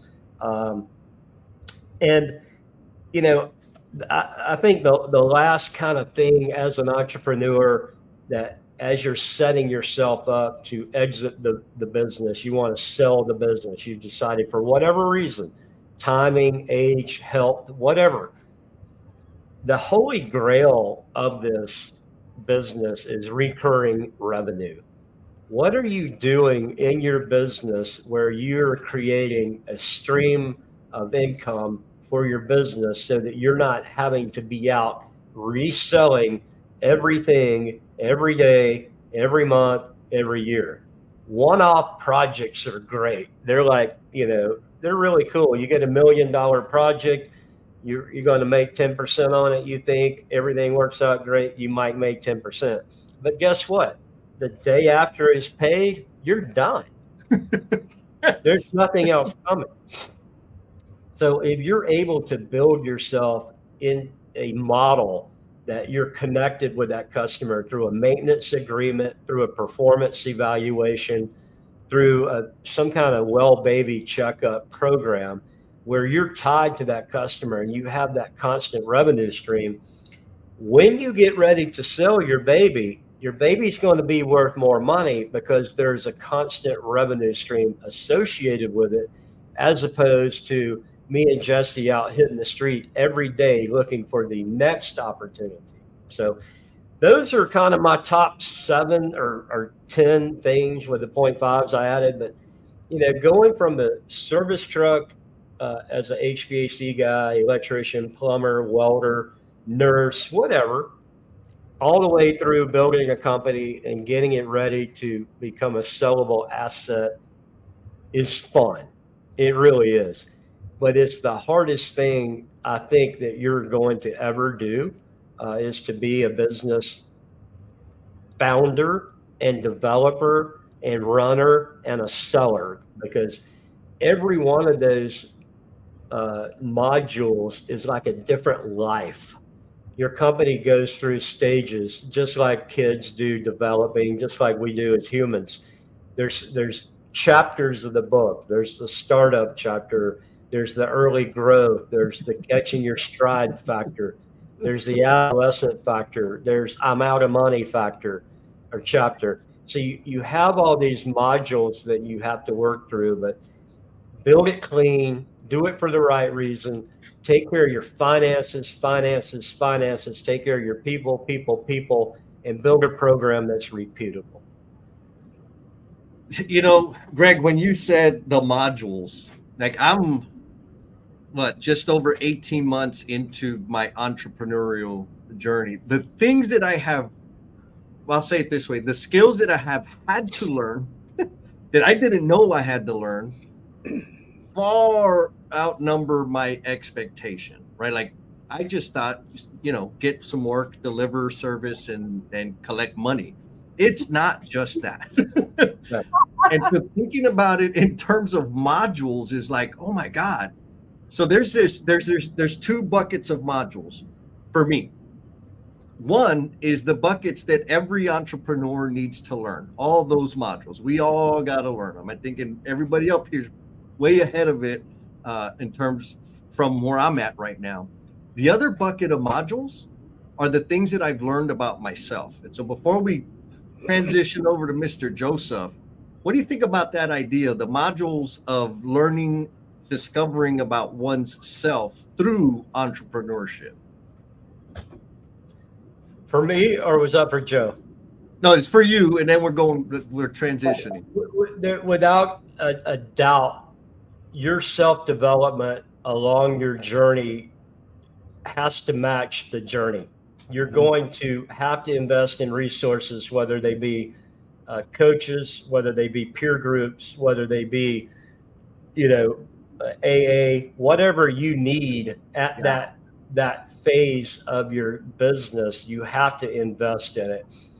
You're going to, Jesse, and you know this already, just in your 18 months, you hit different peaks and different valleys based on your shortcomings.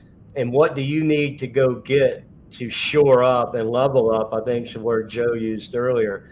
Level up where you need to be to meet that challenge. The challenge isn't going to come down to you, brother. You're going to rise to the challenge. So what do you have to do to better yourself, to put yourself in a winning position? And I always like to say this as I finish a talk nowadays, because I support a charity called We Fight Monsters, and it's a group of people who are doing some really good stuff for addicts and recovering addicts. One of their T-shirts that they sell says, "Nobody is coming to help." So if you live your entrepreneurial life knowing that when the shit hits the fan, you're wiping it up. And if you can build your team to support you and you support them in the wiping of the poo-poo, life gets a whole lot better.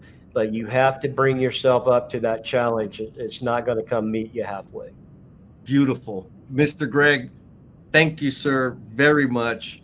And we're going to go ahead and hand it over to Mr. Joseph Boomtown Gonzalez. Come on. There baby. you go, Mr. Jess. What's up? Look, I've been hearing everybody on here, Lance, Greg, Stephanie, everybody.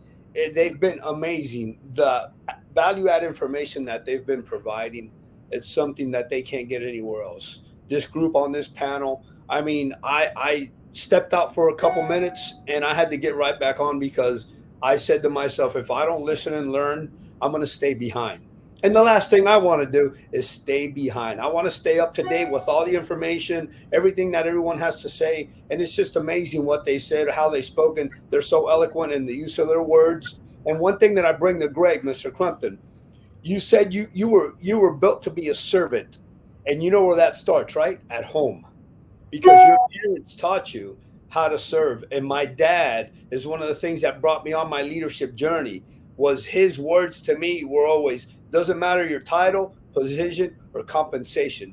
Treat everybody the way you like to be treated.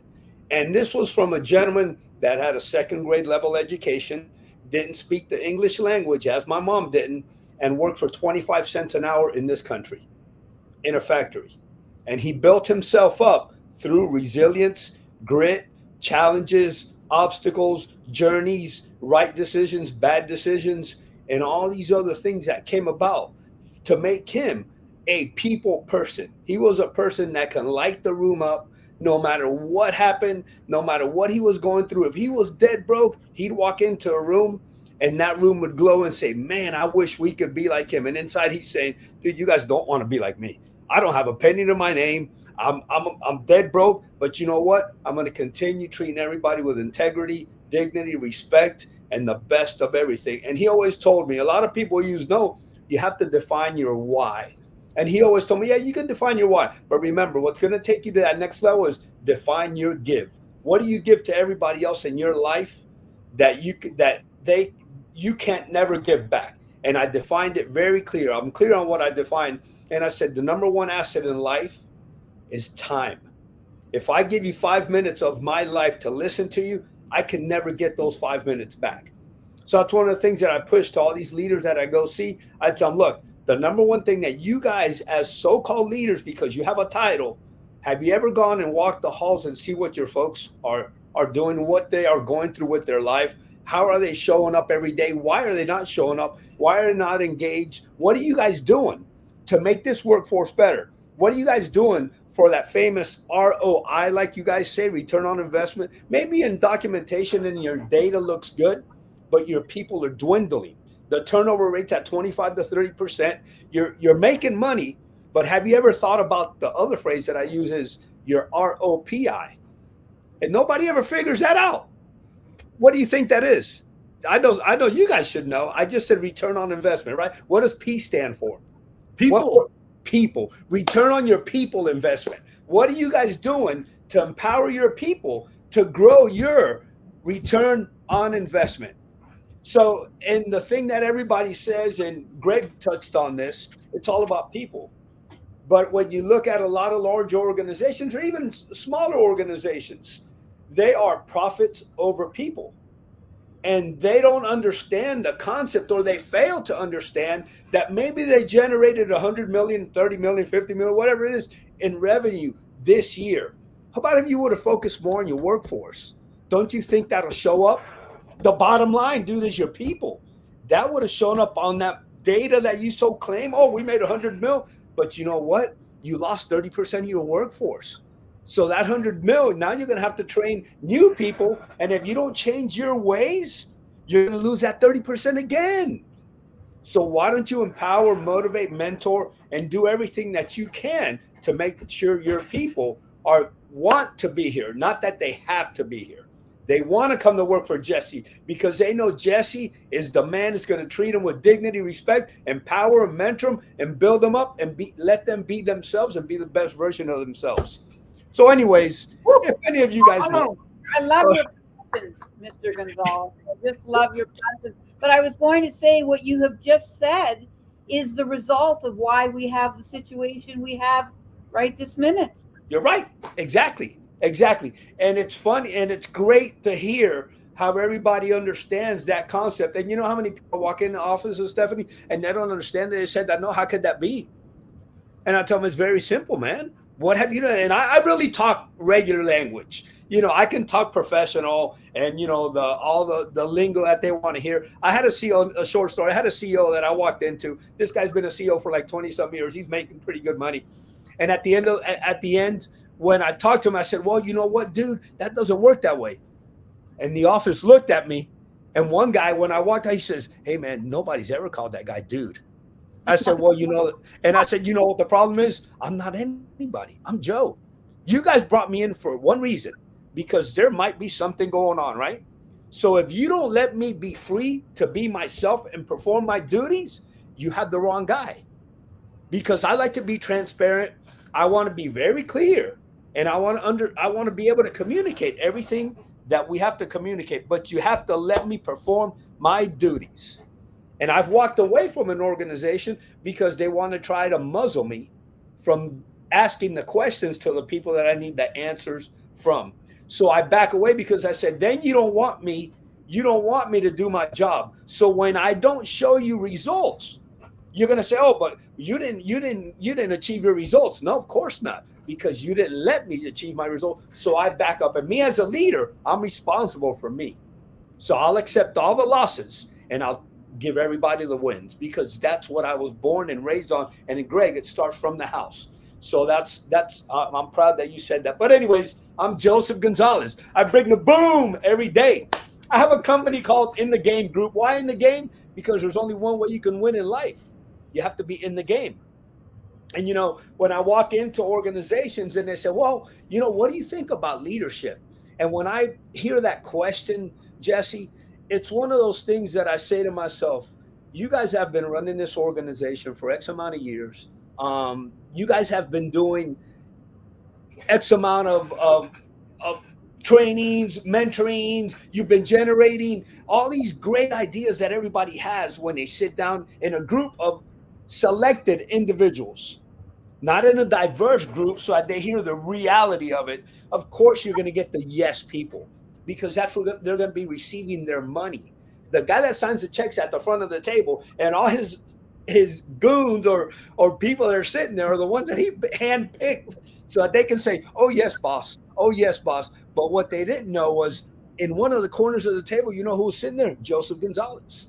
And I told him, "No, dude, you got the wrong guy for that. That's not the way it works." So over years, I've developed a simple but extremely effective program that I've used a couple times, and it's called, let me see if I can get it up here. Yeah, I got you. There you go. It's called Traditional and Emerging Leadership. So what is that? Just like Stephanie and I had spoken about a little earlier, it's one of those thought process, what I would call that the older leadership styles obviously did not come into their leadership. Let's say guys our age or a little bit older, they didn't have the modern day technology, the modern day thought processes, or they refuse or they choose not to accept the thought process that over times have been input or have been implemented. And as we all know, leadership has been around since dirt. You know, it's not anything new. It's not anything that anybody's invented. It's not anything that we're going to try to, like everybody says, I'm not going to try to reinvent the wheel. But what I do want to do is let's understand how we can bring ourselves together to better use both skill sets. The older traditional, which is semi-dictatorial dictatorship style, where you, oh yeah, he's the boss, we have to do what he says. Or the new emerging leadership, where we have the technology, we have the different thought processes. Let's help our people develop our organization, our company, so that we can bridge that gap between the older and the newer and get a better workforce, have more engaged employees, have employees that feel safe and trusted, bring that diverse and equitable and inclusive mindset to the table, and just have an open communication, collaboration, cohesiveness to the way things are running now. So over the times, I just sat down and I said to myself, you know what? This is something that can really help everybody understand why they do what they do and how they do it. So it's just called Traditional Emerging Leadership. And let me see here. So I said, the statement is, how can I impact these people? So I came up with this statement, a simple statement. It's really just something that I thought about. It's strategies that help demystify traditional leadership and make it more accessible and understandable for everyone in the organization. So what do we do with that? What do we have to demystify? When in reality, traditional leadership has been around forever. And even in today's society, you still have traditional leadership. It's something that, like we had spoken about, it's not that anything has to change. I think it's more of the way we process the information that we're receiving today from the younger generation and the technology and social media and the news and everything on what leadership should look like, as opposed to what leadership used to look like. So when we try to look at both ends, what do you feel is the biggest difference? Jess, what do you think is the biggest gap between these two traditional and emerging leaderships? If there is a gap, what do you feel is the biggest gap? I'm going to say their willingness and courage to listen more than they talk. Yeah. Would you think that traditional leadership is scared of being vulnerable? Absolutely. Okay, so that's one of the things that I tell everybody. The traditional old style is the high chair, straight back, real stern, and like putting a blockade in front of them so that nobody can come into that private space. Even though that's just a picture that we put out there. But when you look at traditional leadership, most people, and even in today's, some organizations are still with that mindset of, hey, I can't get to this guy. I've never seen this guy or girl. And it's unfortunate because your organization is struggling without that open door policy where you can come in and sit down with her or him and say, hey, look, this is what we're doing. So when you look at emerging leadership, today, Jesse, where is the biggest challenge today with the emerging leaders? It's just a conversational piece. Yeah, I'll tell you what I see. maybe Or whoever wants to answer. and Stephanie, execution. Greg. Yeah, I'm gonna say acumen and execution. Like there's a lot of want, a lot of gas, and short for give a shit, but the knowledge of actually delivering and executing may be a gap. Well, what I found is the younger generation that's coming in with the emerging leadership style, when they stand before the traditional leadership, they still have a semi mentality of being, let's say, like you said, not executing on what they came in with, but being diverted by the senior leadership that's still in place in the organization. So for me, it's all about action and execution. You come into the room, Joseph Gonzalez steps into the room, Jesse's a traditional leadership. I come into the room and I see Jesse, and as soon as I look at Jesse in the eye, I bow my head and I back away and I say, wait a second. Well, I'm boss, or well, sir, or well, even though those are great terms to use, but at the end of the day, they don't accomplish the goal of the emerging leadership today. What they accomplish the goal of the traditional leadership style that fails to achieve its goal of empowering, mentoring, and building new leaders. Because as we know, leaders create more leaders. And without that mentality, we're going to tend to struggle within that environment of the different styles of leadership and the older leadership styles. So I brought up 5 points. Well, a leader that can be vulnerable. Yeah, there you go. Way to go, Nicole. I brought up 5 points that I look at that have brought me to where I take this course and I use it wherever I go, and I sit the leadership teams down, whoever that might be. A leader can be anybody in the organization, from the janitor to the CEO. It doesn't matter to me. The more people that sit in to listen to the conversation piece, the better I perform at doing what I do to let them understand what it is. So I said, let's take a look and bridge the gap between traditional and emergency leadership. These 5 points to me are some of the most important points or aspects of what leadership should be when you have different levels of what they consider leadership based on their titles. Once again, to me, a title does not make a leader. The person makes the title. So it's always brought me to this gap. So let's visit the first one. Open communication. You must foster a transparent and open lines of communication within your organization. Encourage your leaders to share their thought process and decision-making criteria with their team. So what is that trying to tell you? Foster transparent. Nowadays, Jesse, how hard it is to get full transparency in any organization. I'm sure you guys have experienced this. I've seen it. It's tough because I get brought in to sit down and discuss what I feel or what I see and what they feel is going on, and I don't get full transparency.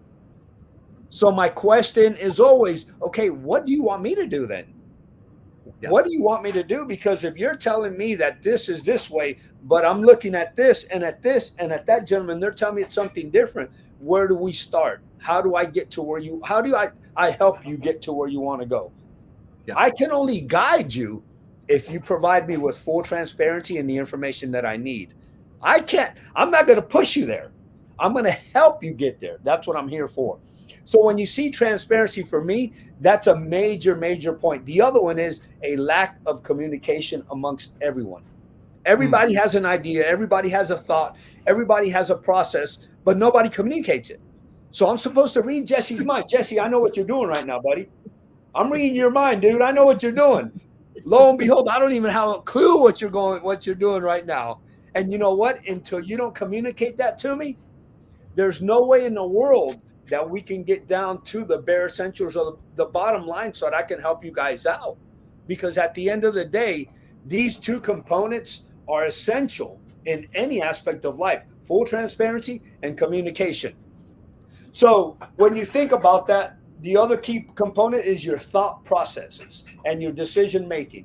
What do you do? How do you process the information that's being tossed at you on a daily basis? What do you do with it? And what are your steps to make the correct decisions to help your organization, which is your people, throughout this whole process? So for me, open communication is one of the most essential aspects, and that's why I put it at the top of our conversation piece here. So let's move on to B, inclusive leadership. What does that mean? Promote diversity, inclusivity in leadership roles, different ideas, different thoughts, different individuals from different backgrounds, from different worlds, from different everywhere is what's going to make your organization prosper and grow to where it should grow. Because like I said before, if I sit at the point of the table and I hand select Jesse, Lance, Greg, Stephanie, you guys are going to agree with me because I'm signing your checks. But if I bring in somebody else that isn't from this place and has no clue, like they bring me in, you know what's going to happen? I'm going to raise my hand and say, I'm sorry, sir, but that doesn't work that way.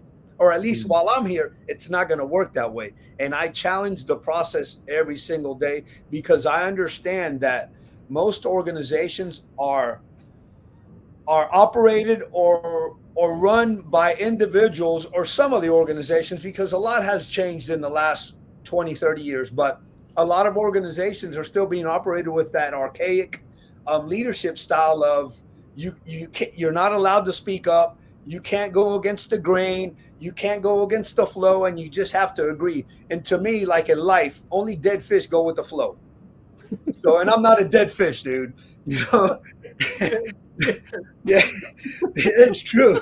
Only dead fish go with the flow because they're dead and they got to go with the flow. So I'm not a dead fish. I'm not going with the flow, and I'm going to do what's right for myself and for the organization. And I have something that Greg, it's very interesting. I like Greg's conversation piece a lot. I have what I call bookends. What do I live by? Integrity, respect, honesty, trust, etc. So in my bookends, that's what I'll retaliate to, or I'll fall back on. When I see things aren't going the way that they should go on another end, I'll fall back and say, okay, I hold myself accountable for my integrity and my honesty. So that's how I'll go, and I'll process the next steps within taking care of my client base or the organization that I work in. Because if I see or I recognize something that for me, based on my upbringing, with all my struggles and all my bad decisions and all my ups and downs in life and everything that I've been through, I've still understood that one thing can never change is the way that I am in reference to how I handle other individuals. I still want to maintain what's called my integrity and my honesty with everyone. And I'm pretty good about that because I want to make sure that we all understand that this is where it's at. So how do you do it? Let's go to the next number C here. It's mentorship programs.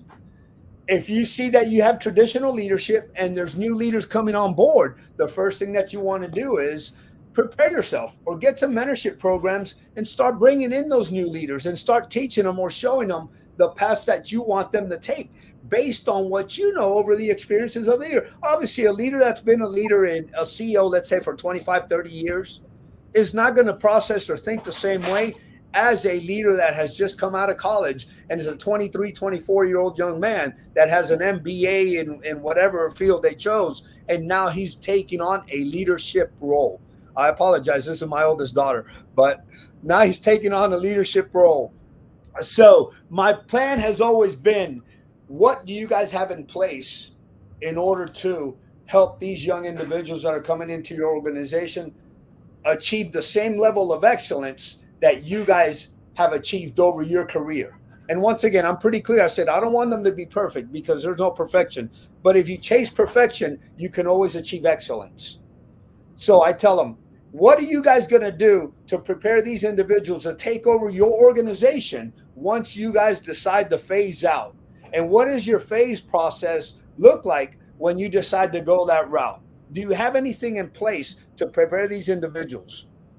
Is there something that you have to do right now to make sure that they're ready to take on your organization when you decide to step away? And not like Greg says to sell. I've done that as well, and that is a beautiful experience. But I also want to know, what do you have in place to prepare these individuals and provide them with the same level, or try to prepare them for success like you guys have had over the years? So I'm going to try to speed up because I know we don't have a lot of time. So mentorship programs to me are a key component in developing or bridging the gap between traditional and emerging.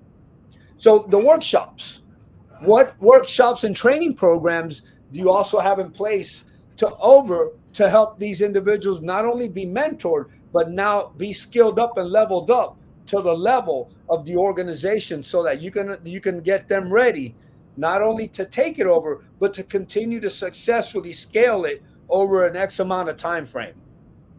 These are the workshops that you have to put in place for these individuals, because if you don't, then you're going to have individuals that might have the mindset and the skill set, but now they don't have a way to level up or to continue the business, like scaling. I don't know if you ever heard the model of the scale and scaling business models, the 80-20 mode.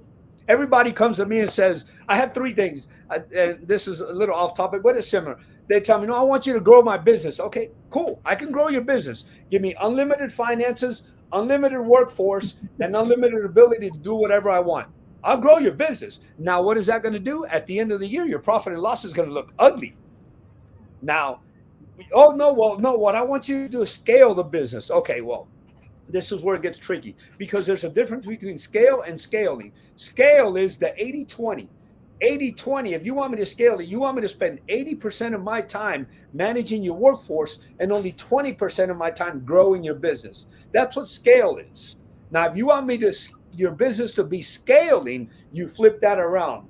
80% of the time is to mimic the same model that got you to here, and only 20% of your time managing your workforce. Now we're in the scaling zone. And what is that going to do? At the end of the year, it's going to reflect on your profit and loss, because now you mimicked what got you here and you scaled it to this point up here. But anyways, those are things. But leadership workshops to me are an essential aspect of getting, the emerging leaders in the thought process of what you have to do.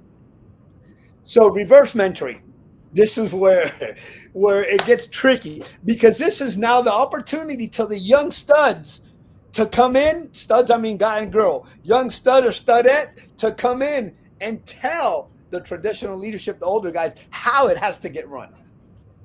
And you know how good that feels when I sit there, and I'm an old guy, and I sit there and I see this young guy he's sweating, because he said, dude, now I got to tell this guy what he's doing wrong. And I sat there and I told him, hey, dude, don't worry. I tap him on the shoulder. Don't worry, dude. If you sweat, I'll give you a little towel. We'll wipe you off. But go at it.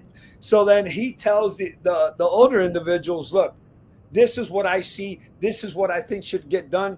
And this is how I know it'll make your business continue the scaling mode, so that you can go ahead and walk away, leave us in charge, and understand that it's still going to operate at the level that you guys have built it up to. So these are some of the things that I like to point out. And I can spend hours in a presentation like this. I run in this presentation about 4 hours when I take it to the organization, but I just wanted to break it down real quick so you can get an understanding of the traditional versus the emerging leadership. So what's the conclusion?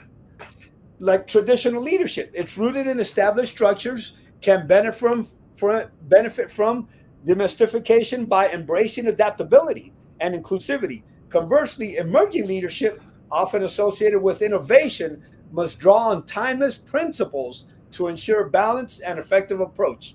Ultimately, a harmonious blend of traditional wisdom and contemporary dynamism can foster resilient and visionary leadership for the challenges of the future. So when you look at these programs, I like to tell everybody, in a perfect world, everything works in a perfect manner and in a perfect time and in a perfect sense. But in reality, it never works that way, because there's never perfect. But what we can try to do is give everybody, like I tell everybody, provide everybody with a safe and trusted work environment, give everyone a seat at the table. And if you're in a position of leadership, whatever that might be, use what I tell everybody, active listening and understanding what everybody and anybody and everybody, whatever they're saying. So those are the points that I like to point out about traditional and emerging leadership. Woo, baby, you brought it, Mr. Joe. you know, Jess, it's one of those things where my parents were challenged at an early age, And I just said to myself, and I gravitate towards Greg Crumpton, and I'm a people person. I love to serve. I love to help, and I define my gift because I understand people struggle, and I want to be the one that they can. I want to be their shoulder, and I'll walk them through the process because you know what? The most beautiful thing in life is just helping, being kind, being generous, giving a lending hand, and understand that I'm blessed. I'm blessed beyond measure. Why not give a hand to the next person and understanding their struggle? Hey, man, appreciate it. Boom! You know, Joe, I think you're the first time I've had somebody where I couldn't integrate the comments because you're like. I want to go faster. If not, we'll be here 4 hours. I don't want to keep Lance and Greg and Stephanie here all night. I got plenty of time. Let's go. Yeah. I'm on Pacific time. I got time. Hey, listen, that's the most valued asset in life, time. Use it wisely because you know what? You never know when your time is up. Yep. You know, it's powerful. It's all about power of your people. Empower your people to be their best self and to show up as real, genuine, and authentic. I can't say that enough. Listen, nobody's perfect. I'm the most imperfect individual. And you know what? I love every imperfection I have. Well, apparently your daughter thinks you are done because she put the towel on. Yeah. Hey, I'm an old guy and I have 3 young children. They say they're mine. I don't know, but Oh, come on. That's amazing. Well, folks, that's it. Joseph, thank you for bringing it home with the energy. Stephanie, Greg, Lance, I'm grateful to y'all. Tats, Maida, Chris, thank you for the time, and all the folks out there in the Omniverse.